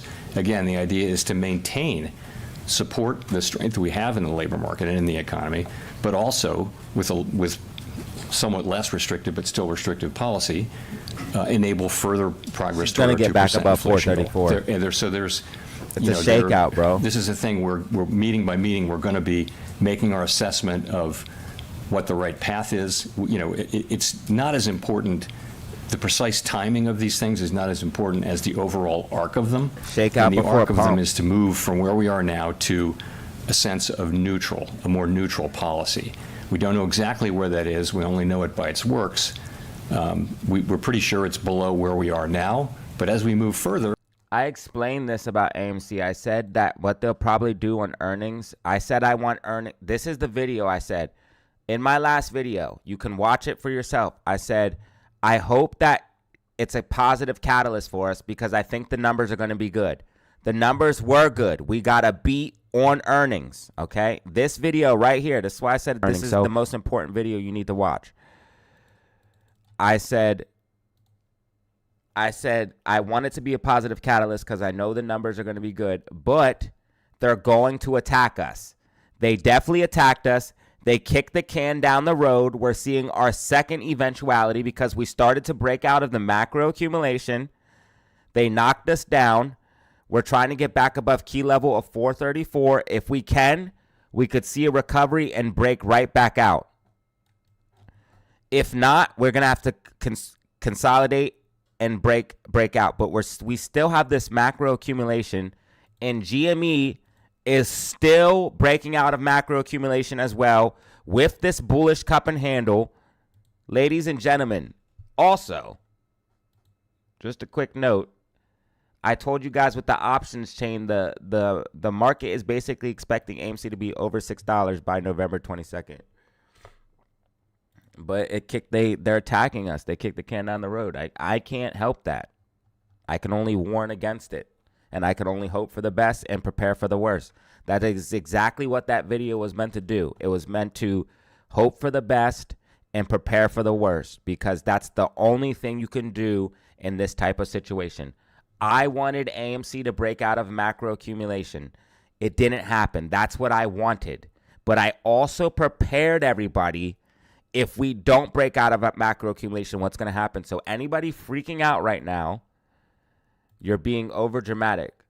You need to just calm down and chill and just watch that video, because it will literally explain everything. And it will explain it doesn't matter because GME is still on the path. Everything is still tracking. It just takes longer and people are impatient, which I get, whatever. But unfortunately, the market doesn't work on your terms. GameStop is right now about to break out of this cup and handle using 2350 as support. GameStop's about to pump. The official play from the Discord's about to print. If you're not making money, buy the Discord. I can't help you if you're not in the Discord. You got to get in the Discord. If you want to make money, get in the Discord. Discord is DataZero Official 5. That's my email. It's only $75. It's the cheapest Discord around, and that's for a lifetime invite. It pays for itself. there will be more uncertainty about where that is, and we're going to move carefully as this goes on, so that we can increase the chances that we will get it right. Simon. Thank you, Chair Powell. Simon Rabinovich with The Economist. I know you don't want to share your decomposition of bond yields, but if you look at the break-evens, it is clear that longer-term inflation expectations do seem to have risen, up at about 2.5%, for example, on the 5-year. That's up half a point from when you cut in September. Do you have any concern at all that longer-term inflation expectations are de-anchoring, or put another way, are anchoring at a slightly higher level? Thanks. So we would be concerned if we thought we saw longer-term inflation expectations anchoring at a higher level. That's not what we're seeing. We're still seeing, between surveys and market readings, broadly consistent with, I looked at the 5-year earlier today, and it's probably moved, but it's kind of right where it's been, and also it's pretty close to consistent with 2% PCE inflation. So that's been a traditional one that we look at a lot. But overall, expectations seem to be, and really have throughout this, in a place that's consistent with 2% inflation. But you're right to say we watch that very carefully, and we will not allow inflation expectations to drift upward. But that's really why we reacted so sharply back in 2022, was to avoid that. Kelly. Hi, Chair Powell. Kelly O'Grady, CBS News. We just talked about what you've heard from business leaders on the economy, but many average Americans are still not feeling the strength of the economy in their wallets. So what's your message to them on when they might expect relief?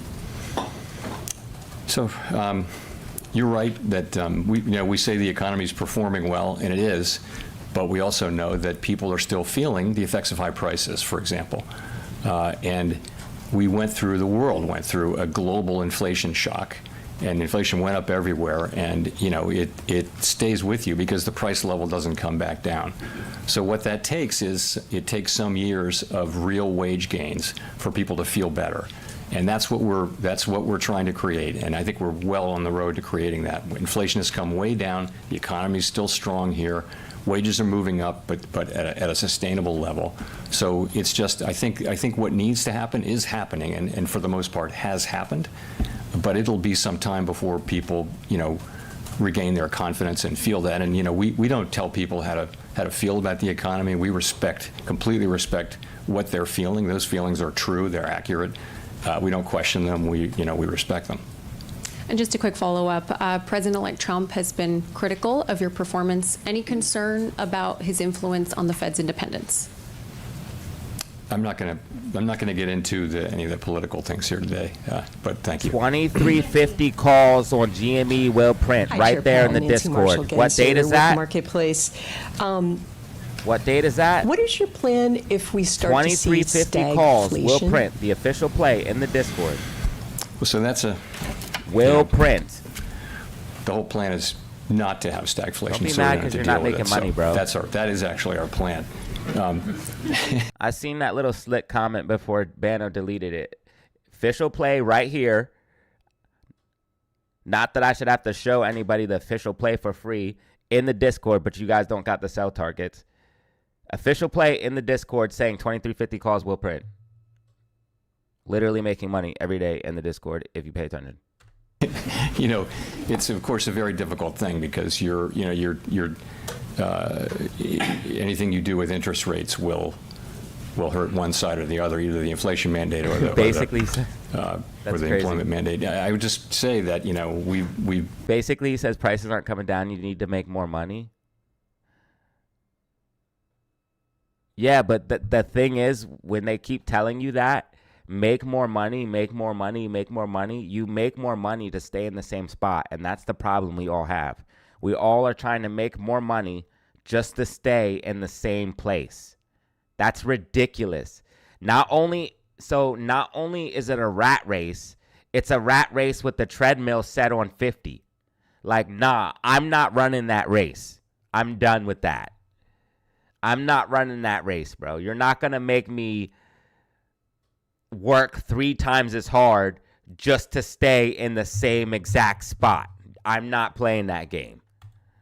We've been able to see inflation come down a whole lot, much closer to our goal, without the kind of sharp increase in unemployment that has often accompanied programs of disinflation. So, knock on wood, we've gotten this far without seeing a real weakening in the labor market, and we believe we can complete the inflation task while also keeping the labor market strong, and that, of course, is exactly what we're. Bitcoin is about to break a new all-time high and possibly go into price discovery mode.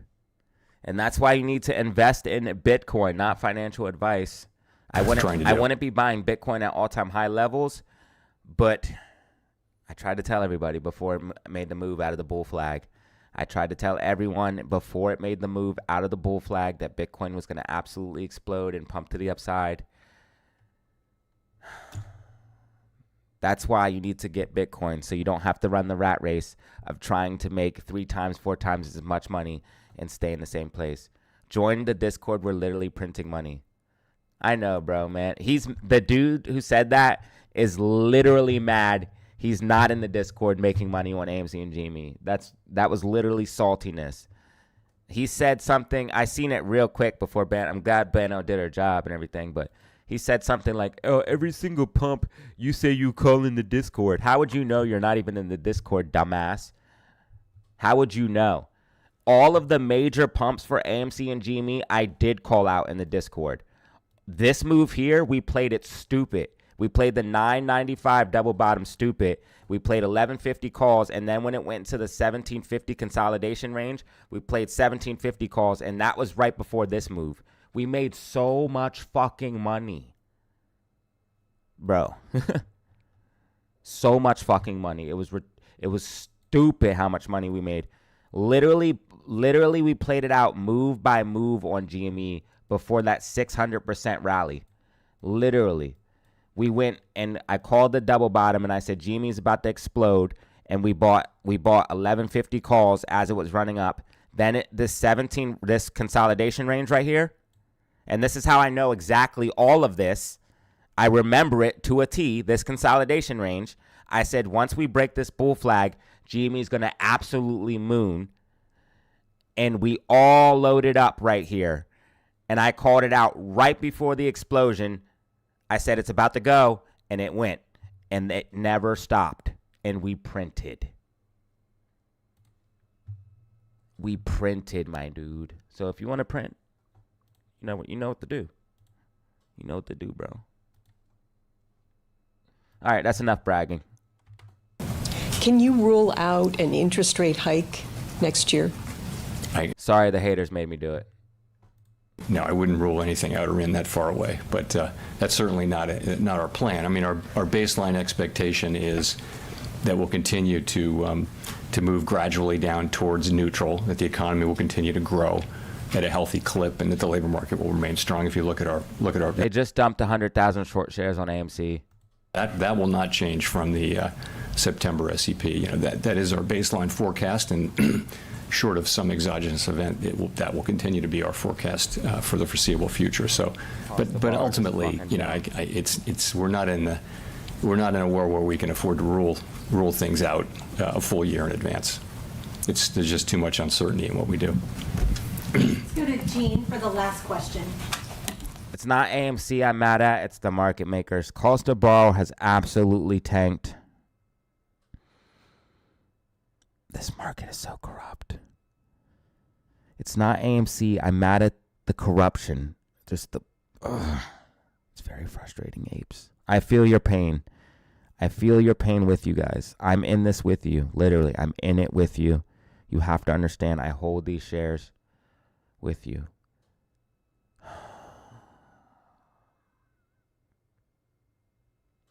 It's more I feel your guys' pain.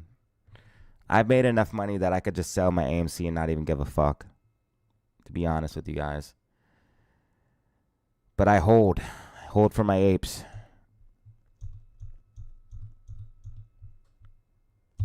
I hold for my apes. Hi, Chair Powell. Jean Young with M&I Market News. I wanted to go back to a comment that you had made about Americans being quite unhappy about the cumulative price level rises over the past few years, even though now inflation is back on a path to 2%. Would it be appropriate for the Fed to undershoot for a while on its inflation goal under the average inflation targeting regime so people have a chance to catch up? No, that's not the way our framework works. We're aiming for inflation at 2%. We did not think it would be appropriate to deliberately undershoot. And part of the problem there is that low inflation can be a problem too, in a way. But that's not part of our framework, and it's not something we're going to be looking at in our framework review. Thank you very much. He's just like, nah, bitch. Thank you. That shit was raw, bro. Look, she's laughing. She's laughing. Yo, she's laughing because she knows that was funny how he said, that's something I'm not going over with you. Thank you very much, bitch. Deuces.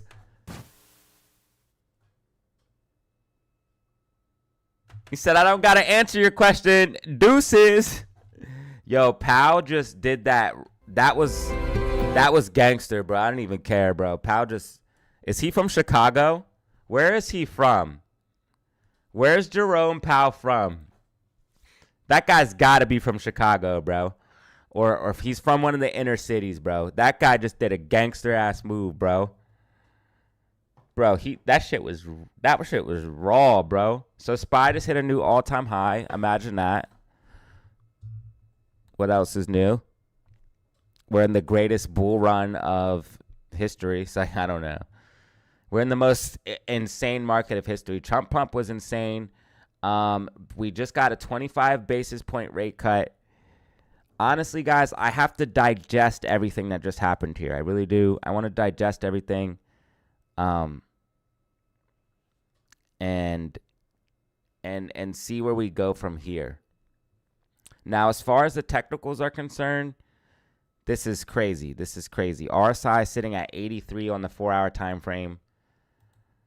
RSI going into overbought territory in the daily time frame. Bearish divergence still, and now we're going into overbought territory on the weekly time frame, and then monthly. It's just overbought, overbought, overbought, overbought, overbought, everything. It's insanity. Bitcoin is starting to scare me, but I think Bitcoin can do numbers because weekly RSI is not yet overbought. It's at 66. And monthly RSI is just now hitting overbought territory. So I'm thinking Bitcoin could definitely hit my 80K price target. And I'm thinking I have the crypto markets on track. Crypto is a lot less manipulated. And I told you guys, from now on, I'm just going to be trading. No more long-term accumulation swing trades. I'm not holding money in the market. I'm going to actually be cashing out of this stock soon, which has been paying me dividends and is now at all-time highs. I'm going to be cashing out, and all I'm going to be doing is trading. So I'm going to put money in, I'm going to trade, and I'm going to pull that money out. The only stocks I'm going to be holding is going to be AMC and GME unless we see a big pump because I'm zero or Moash riding with my apes. And in the meantime, I'm going to look for trades in the market for different stocks. So you guys are welcome to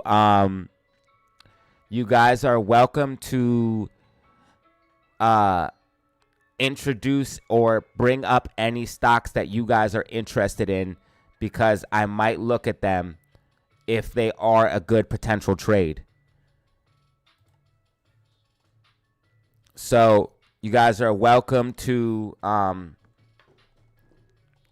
just in the comments, bring up any stocks that you might be looking at, any plays, because some of you guys bring up some good plays sometimes. So feel free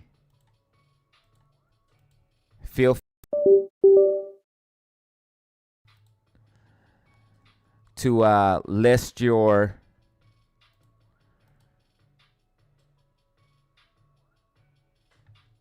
some of your stocks that you're looking at, because I'm going to be trading only.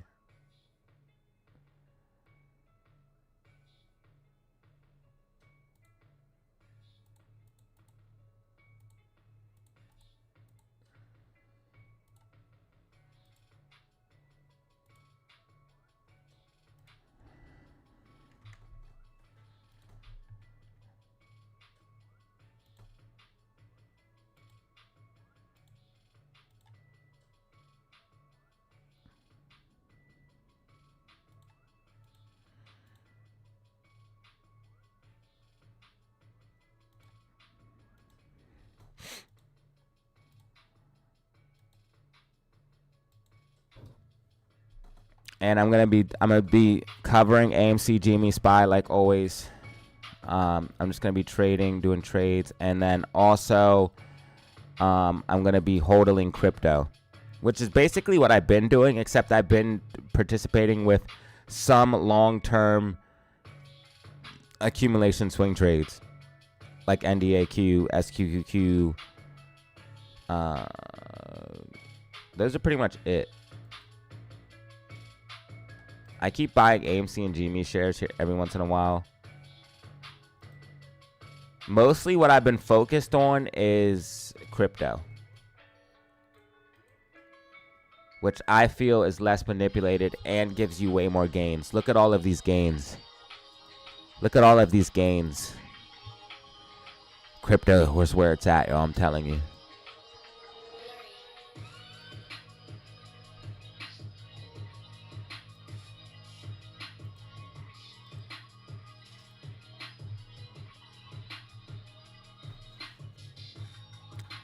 What if I started trading crypto? Did we just make a new high? We did, but we need to break it. We need to break the 76,700, basically 76,800. We need to break and hold.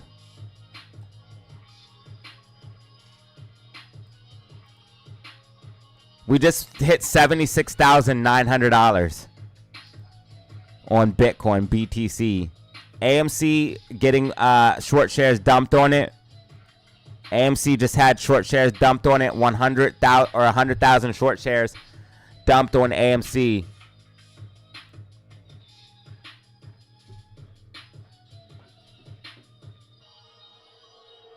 DJT, unfortunately, DJT was kind of like a buy the rumor, sell the news event, like I said it might be. And DJT has a gap fill at $26. DJT in the Discord, I called out a specific play. And I gave a sell target. And I hope people took that sell target seriously, because I said DJT would go back to 40 to 50 bucks and then pull back. You can see that the top was in after hours at $54.99. So you could have got out here, or you could have got out here when you hit 40. But you could have got out at the top if you took my price target of the bull flag breakout seriously. I told you guys we have one more bull flag breakout here on DJT. It pushed up to my price target, which I gave in the Discord, and then pulled back down towards this gap fill at $26, and it looks like it's coming back down for the gap. It has a trend line. If it can hold this trend line, it's going to hold. It will continue up. But you have a gap fill at $26. It looks like it's coming down for that gap.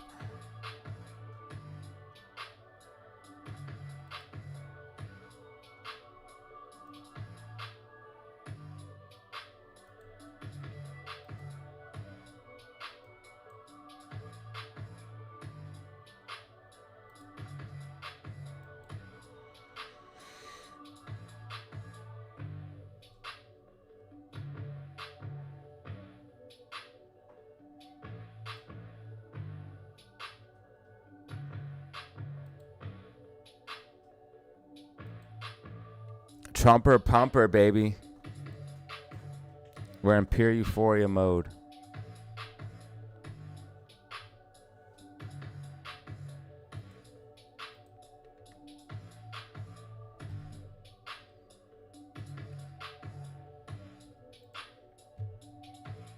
Just got my Discord back. All right, brother. Hope to see you there, bro. You've been showing mad love. I appreciate you. Can you check? Yes, we'll check it out.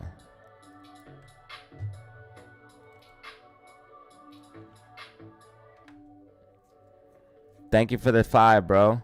You guys are crazy.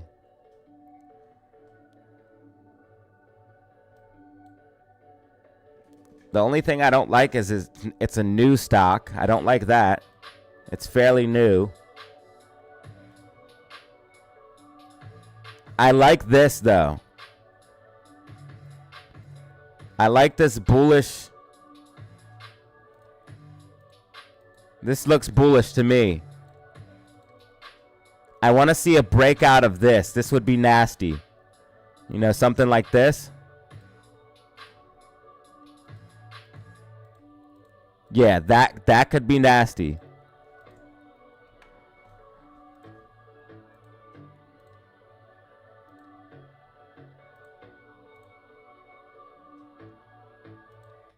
You need to see the stock break above 598. So basically $6. We'll make it $6. When you're that close to an even number, you want to make it the even number. $6. So you want to see it break above $6. If it can break and hold $6, you're going to see a decent move to the upside for this guy. Right now, you have a floor at about $3. It's $2.78. So like $3. Like $3, there's a floor, basically. You want to see it hold $3, maintain at $3. If you see it break $6, this bad boy is going to make some moves. How's that weekly MACD going green? I like it. I like it. How's that monthly? Ooh, monthly red. I don't like that. What's that daily looking like? Daily green? Okay. What's that weekly alligator looking like? Yeah, you in a bull flag. That's called a bull flag. You have a move up, then you make a bull flag, then you get another move up. That's a bull flag, my boy. This thing's going to make a move up in the next couple of days, and this is a potential double bottom starting. You have to get a little bit higher.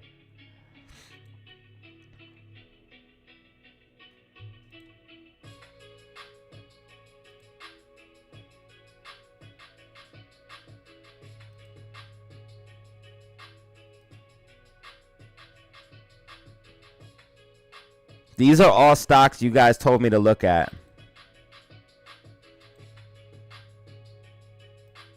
Any stock you see on this list is all stocks you guys told me to look at.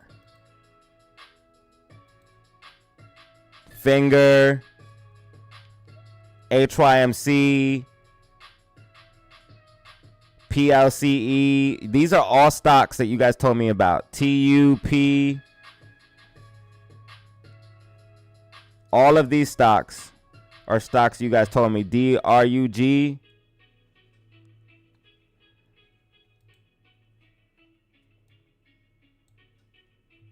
Those are all stocks that you guys told me. Peak depression? I don't know, man.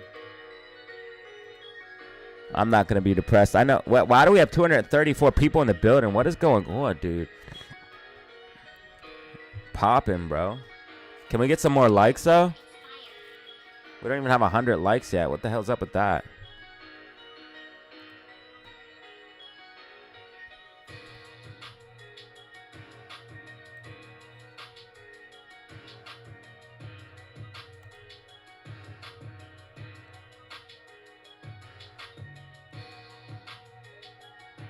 All I know is I hold with all my apes, man. Fuck it. AMC has to pull back and do what it do, baby. It's unfortunate. GameStop, if you need to understand what's happening, please watch this video here if you haven't. And I talk about what happens after earnings. We did get the attack that I didn't want. It's kicking the can down the road. Basically, we have to go back down, accumulate, and go up. We have lots of buy orders down here. Where's my buy order indicator? What is going on? Why can't I see my... Oh, right here. We have lots of buy orders down there. And I talked about those buy orders that we're going to have to come back down and get that liquidity. And I told you guys that in the video that we're gonna specifically, if we get attacked and we don't get the bullish catalyst. So I literally said this. I said if we get attacked and we don't get the bullish catalyst, you're gonna see a pullback down to these buy orders for liquidity, and then you'll break out of the macro accumulation. GameStop is still already breaking out of macro accumulation. GameStop is gonna push us up.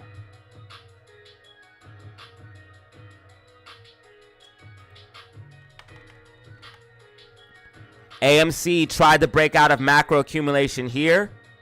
It failed. We got knocked down by short shares and sell walls. We have to come back down here for liquidity, and then we bounce. Unfortunately, it kicks the can down the road. This isn't what we wanted. But in that video, I told you to hope for the best and prepare for the worst. And unfortunately, we had to prepare for that worst, baby. It is what it is. 230 in the building is crazy.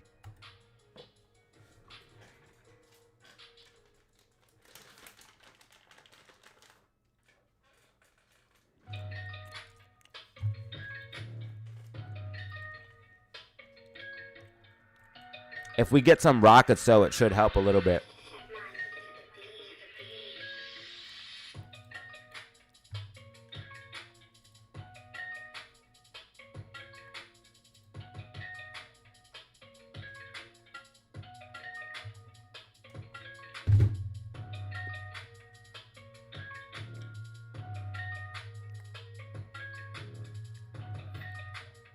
I just talked about that HCR.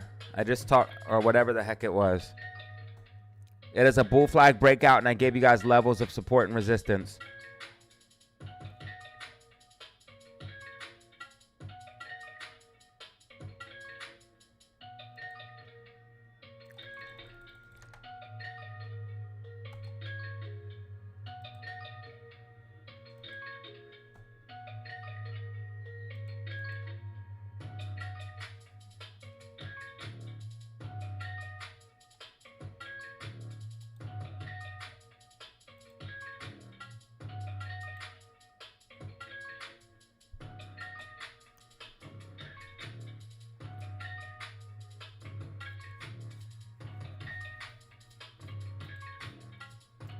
GameStop, we want to see break above and hold 2350.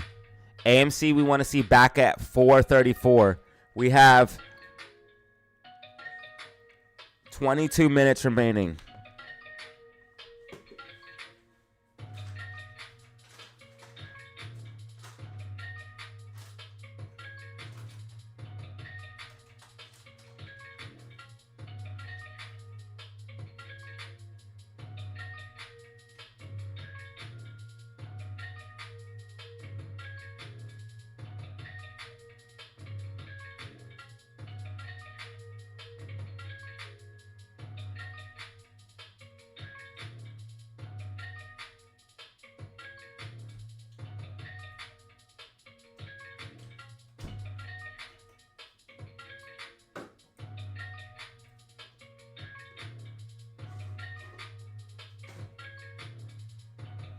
AMC!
Bro, we have to diamond hand. There's no choice, bro.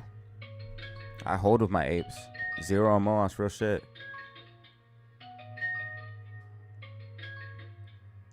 I don't know what everyone else is doing.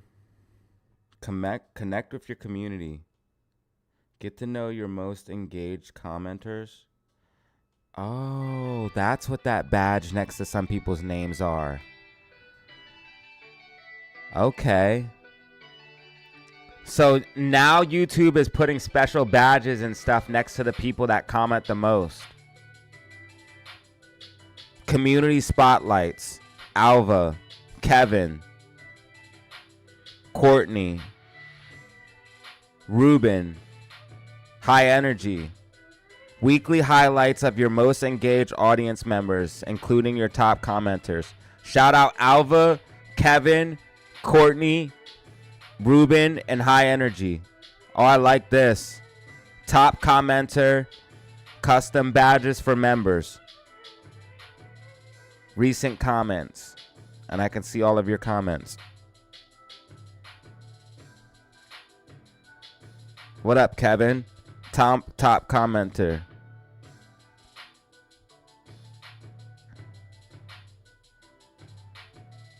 Public subscriber custom badge for members.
AMC trying to push back to the upside. AMC trying to push back to the upside.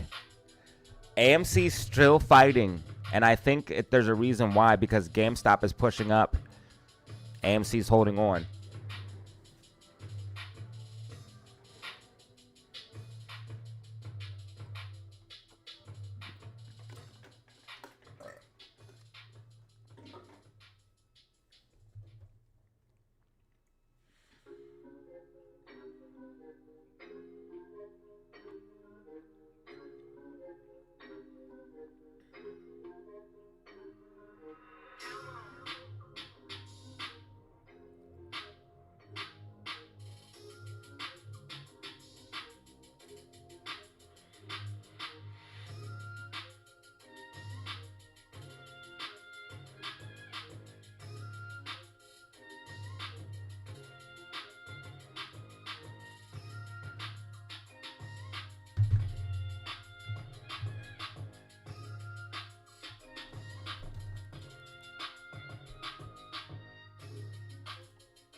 When is YouTube gonna fix this shit?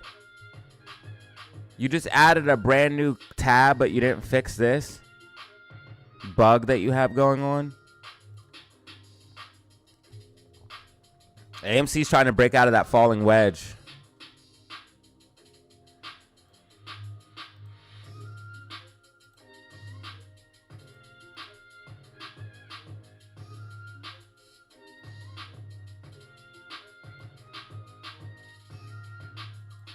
We got a huge boost of people as soon as I changed the title. I totally forgot and left the old title on.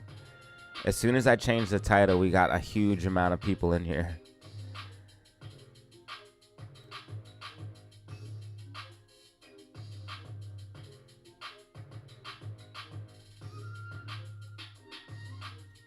Thank you guys for the super chats. You guys are fucking insane every day, man. I love you guys. I don't know why. You're so supportive. I appreciate it. Hopefully I add value to your lives every single day.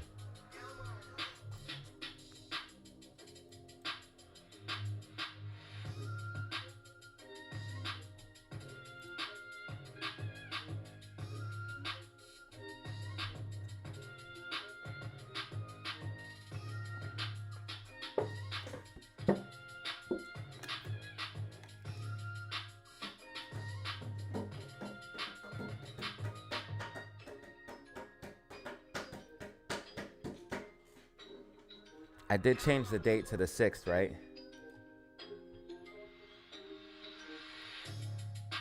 Or the 7th, right?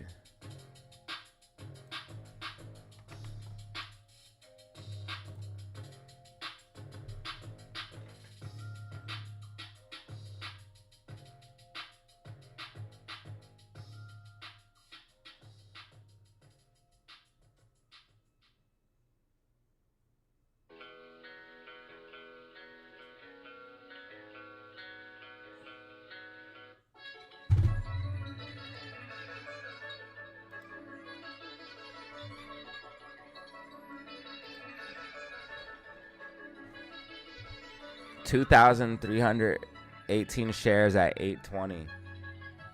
Keep waiting for the breakout of the accumulation range. How much money was that? What do you mean? 23,000 before AA did his thing? Oh my God.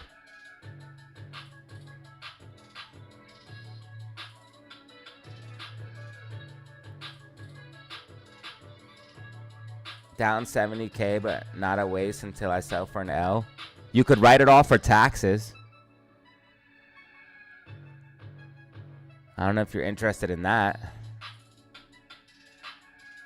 I just don't sell for L's. Not AMC and GME. AMC and GME, I'm just different about completely.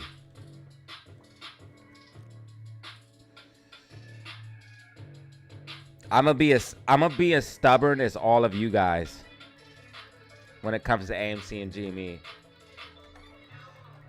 With y'all behind me, I know I could never sell. But if I didn't have the fam, I would have sold.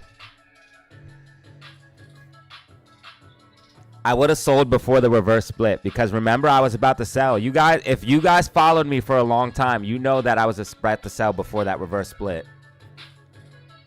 I was about to sell right before the reverse split. We might get a push here for GME and AMC in Power Hour the last couple of minutes.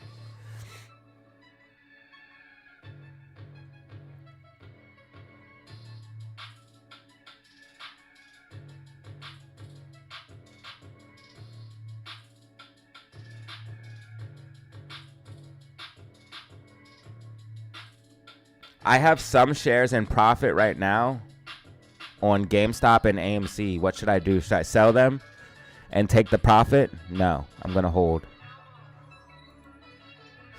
I really think GameStop's about to make a nasty move. I bought GameStop shares at 15 bucks and I've been holding ever since. I played some call options here, but I've been holding the shares ever since.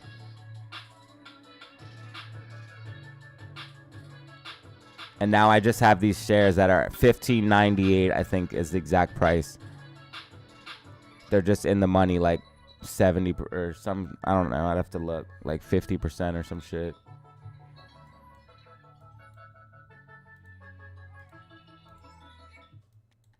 Should I sell or should I hold? I'm going to hold with my apes. When it comes to AMC and GME, I'm not rational. I'm going to hold with my fam until we get the price that we want. In fact, I might even buy more shares. I could see myself buying more shares of AMC and GameStop. AMC is so cheap, and GameStop, I'm pretty sure, is definitely 100% going to go higher. AMC, I think, is going to break out of $6 accumulation range and probably go to like 11 bucks.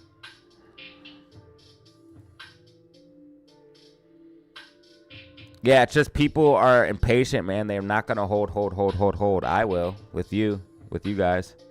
We just hold. We can hold as long as it takes. 2025 MOAS, zero MOAS, zero MOAS, real shit. Zero or more. That's real shit. We got 10 minutes remaining. 10 minutes remaining.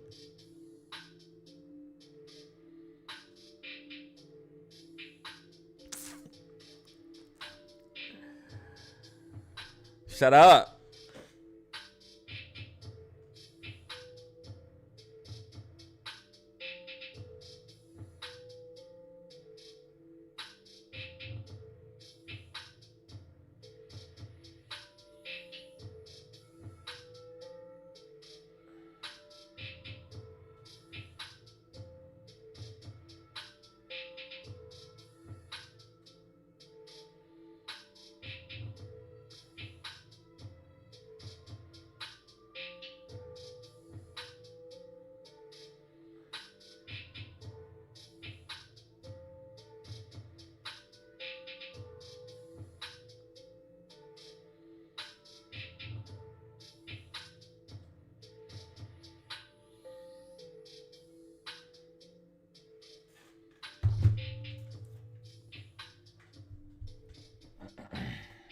Sick world we live in, man. It's a sick world.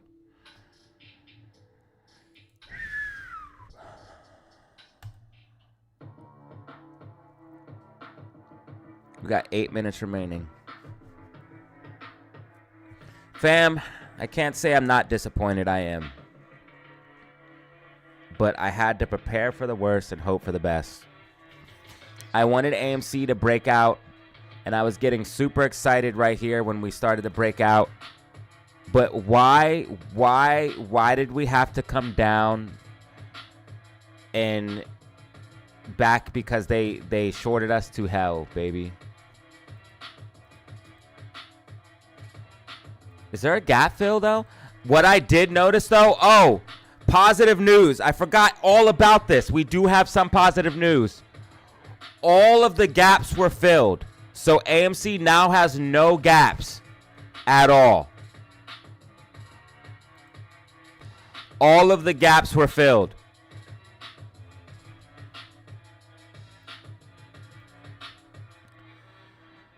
So that was some positive news. We had a gap to the downside. We filled the gap. So what AMC did today was fill all gaps. I forgot to mention that. That was one positive thing. We have 7 minutes remaining. 7 minutes remaining. I don't think we go down to 410. I don't think we go down to 410. No way. No. I think we're bottoming. Where are the buy orders at? The buy orders at 418 to 415. And then there's buy orders at 410 to $4. So that is a potential price target, but we have the first set of buy orders at 418 to 415, and then we have buy orders at 410 all the way down to $4. We are coming back down for that liquidity, possibly. And I did tell you guys that in the video. I said if we get attacked, we're going to be coming down to $4. $4. I said, what'd I say? $4.10. Damn it. Just watch the video. Please, this video is highly important. What happened last time? With the breakout of the macro accumulation. I said if we fall down, we will go to. And then AMC right around the time where we could possibly have this thing out, because that would give GameStop the top. What? And I said we'll probably do have to pull back. Listen. I said that. Listen. Can you guys hear that? Hold on.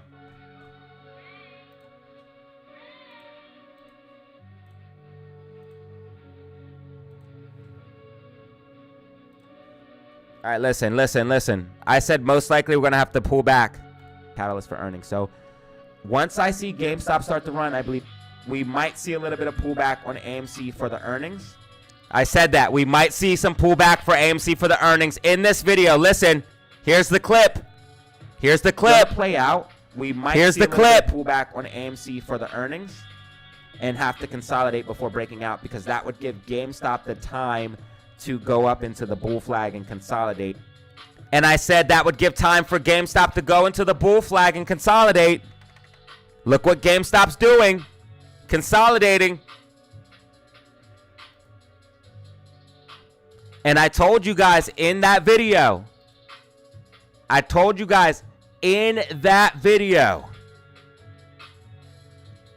That we would be pulling back down, consolidate before, to those liquidity zones, and then pushing back to the upside. Unfortunately, that's what we've seen. I said I wanted to see the breakout, but we might have to pull back, ladies and gentlemen, and that's what we're seeing. We're pulling back. We're going to come back into the liquidity zone and then break out, ladies and gentlemen. That's why you must watch every single one of my videos. It's highly important and time sensitive. You must watch every single part of my videos. You gotta watch the whole video. If you don't watch the whole video, you're not getting all of the details. You must watch the entire video. You must watch it as soon as it comes out, and watch the entire video. My videos are time sensitive, so you must watch it right away and watch the entire video. AMC trying to get back out of the falling wedge in the close. GameStop 23.47. Making bands just in time for Christmas. That's what I need to do, bro. Make a little bit extra Christmas bands. I need to do some Christmas splurging for the fam. For Christmas, we definitely need to do a giveaway. We definitely need to do a giveaway.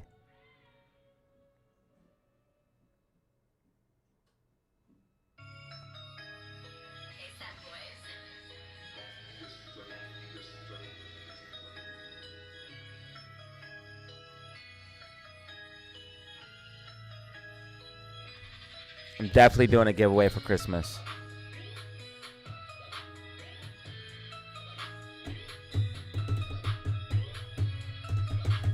Two minutes remaining. There's a gap fill at DJT for $26. Gap fill on DJT at $26. Not financial advice.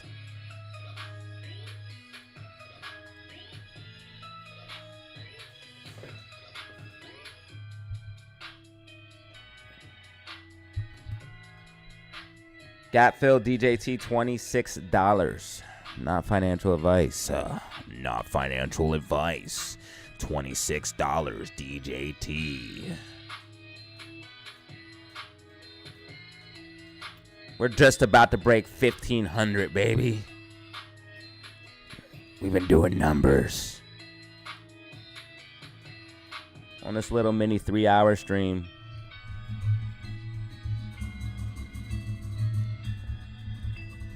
I normally only like to stream 4 hours or more. Today was a disappointment. I only streamed 3 hours. Fuck. Definitely doing a video today.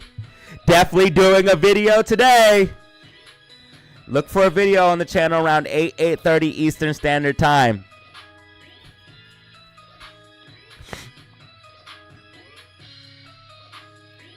AMC for the earnings.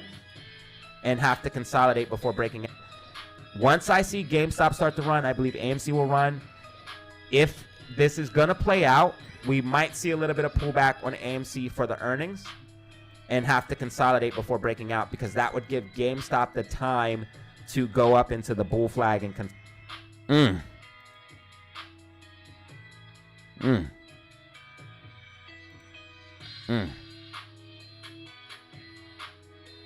Interesting. Interesting how I knew that. All right, market is closed. Market is closed. Market is closed. Market is closed. Market is closed. Market is closed. Market is closed, ladies and gentlemen. Market is closed. 4:29 AMC. GameStop 23.44 and SPY 5.95.52. SQQQ 31.69. DJT 27.70. There's a gap fill at $26 that it's going to hunt for. It's hunting for that gap fill at $26.50 to $26. Bitcoin is trying to break a new high. If Bitcoin can break and hold $67,800, it will go into price discovery mode and see another big push to the upside.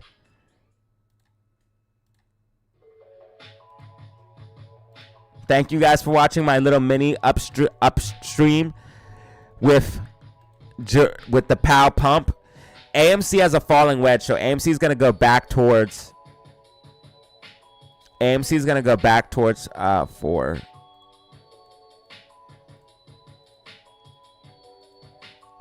See, if I was really feeling motivated, I would just record the video now live, like I did last time.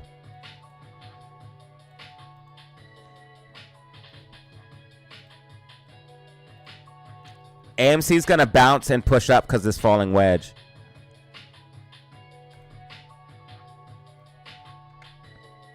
Come on.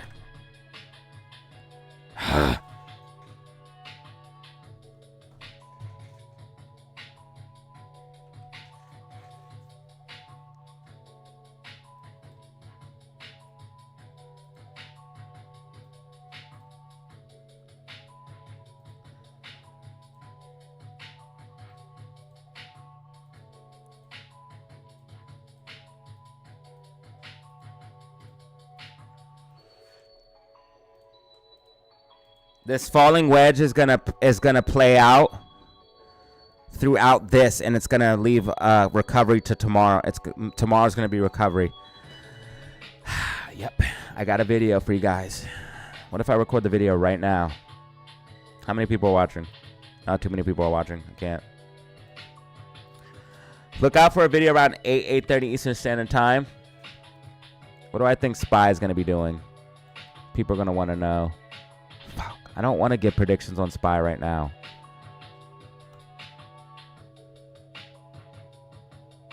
I guess I can at least give some guidance. You know, I don't have to say nothing.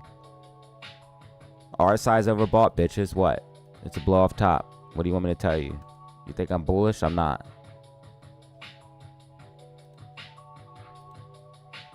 Not until the economy shows me a reason to be bullish. Not until my fellow man...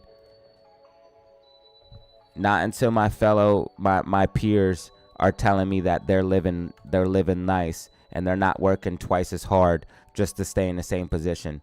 I ain't bullish until I hear shit like that. When I hear shit like that, then I'll be bullish.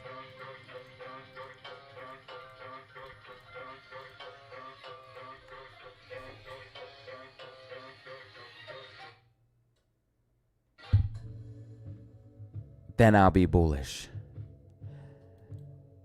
GameStop's working on the 2350 breakout, bro. It's gonna happen soon.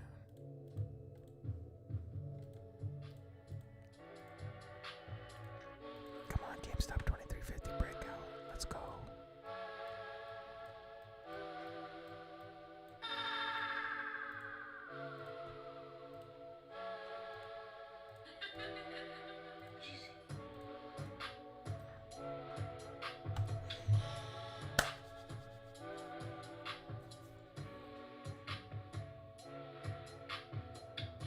And tomorrow is tomorrow Friday? Holy cow.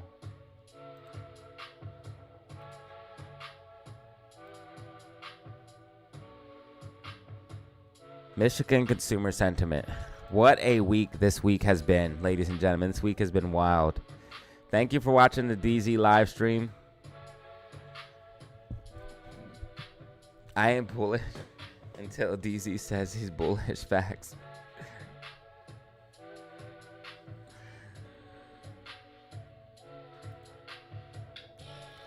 Thank you guys for watching so much, dude. Thank you for watching.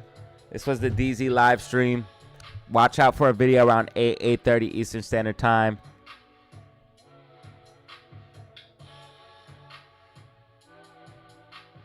I absolutely crushed that video I did live, though. I did this video live, I think it was. I think I was live on this video. And I crushed it. Into AMC earnings. Obviously, this is not AMC, but you guys know that the algos run together. At least to $30 at minimum, okay?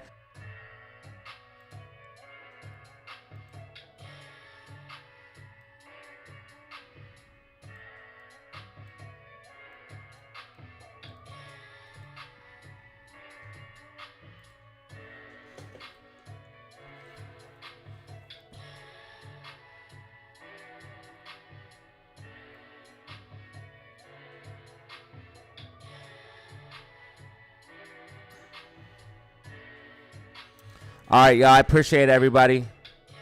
Thank you all for watching. Truly, I appreciate it. You already know the deal. As always, everybody, have fun. Stay safe. Make money. Peace. This was the DZ live stream.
I didn't put an ad on. I didn't even click an ad. YouTube's just doing it then. YouTube is just doing it. I didn't do that. I think something's wrong with YouTube.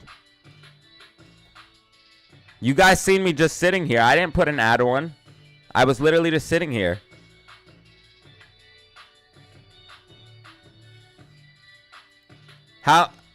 How often does it happen?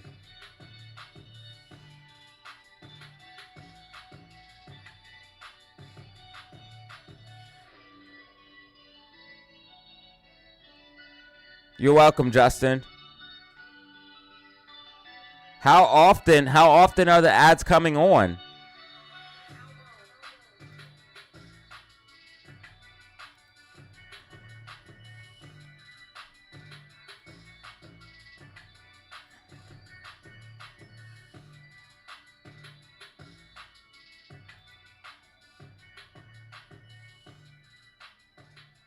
$15-minute interviews. That's crazy.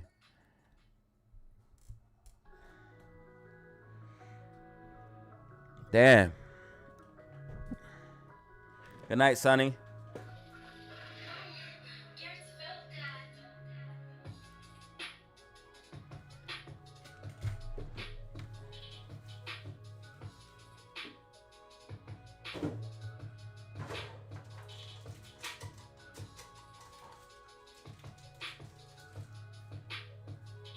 I'm going to look into that, Bano.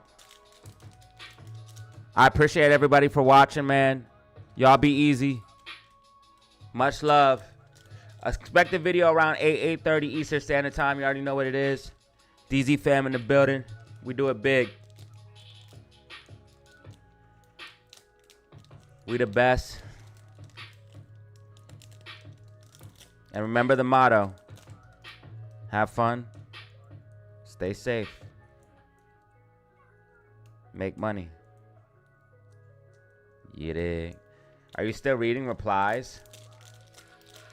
It seems like I might be. Michelle, Banna, we got all the chicks in the house right now. There's only 11% girls in my whole channel. 89% male here.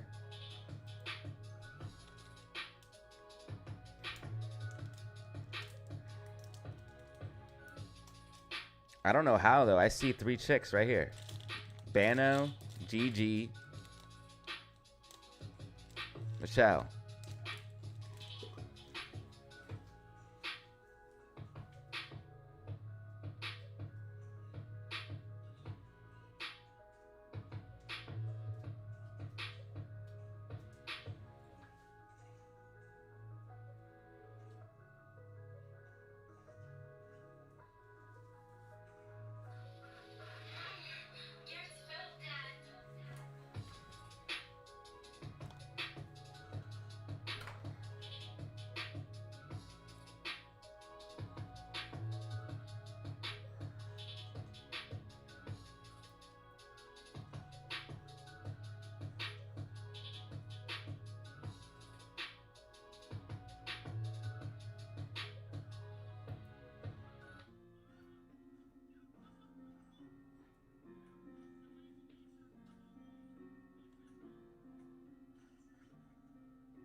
Wait for a moment.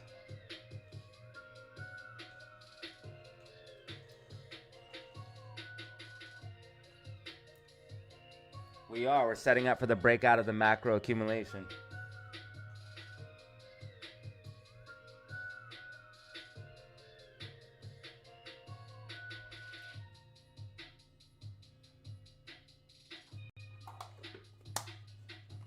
All right, guys, I gotta go. I'll see y'all later. I'm about to go play Fortnite with my son. What's up, buddy?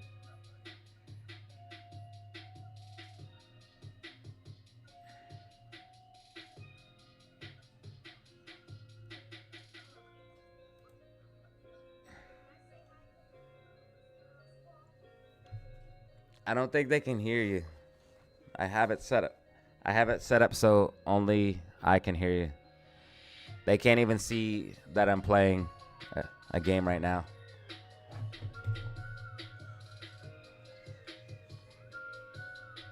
All they see is a stock and me.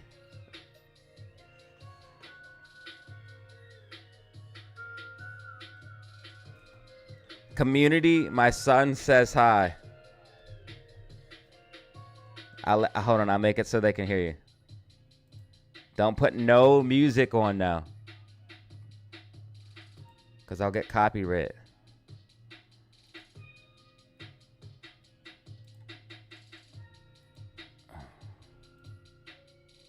All right, go ahead and say hi. Go ahead and say hi. Hi. They should be. Let's see. They can hear you. They can hear you. Say hi again. Say hi again. Say hi, DataZero family. DataZero family. DataZero fam. DataZero fam. What? I'm just not good at this. He's nervous, y'all.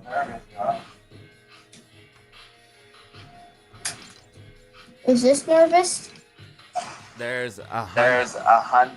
Let's see. There's 100 people still watching. 100 people still watching. All right. All right. Clicking it off. Don't put no music on.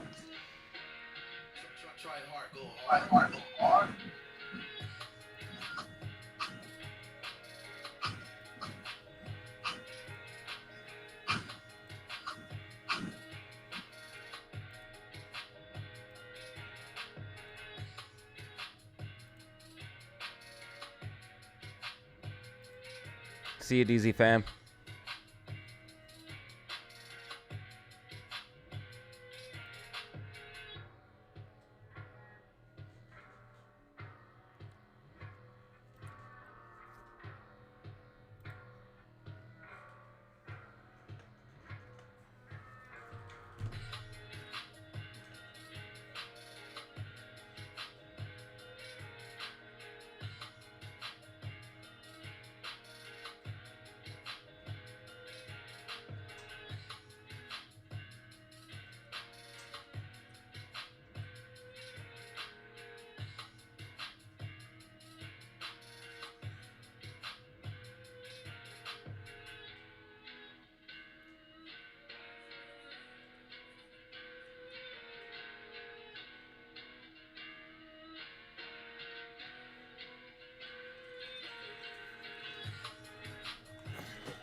Oh wait, my controller's still not plugged in. What is happening?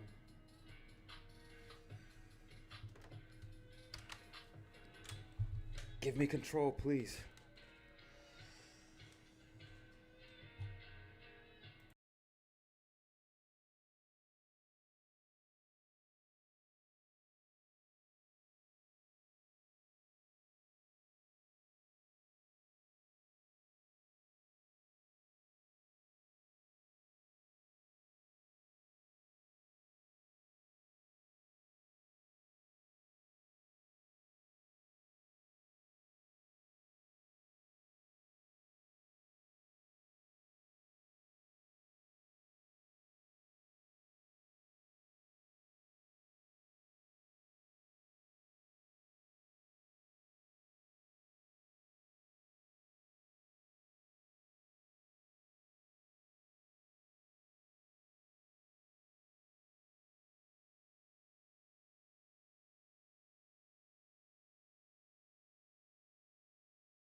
Oh yeah.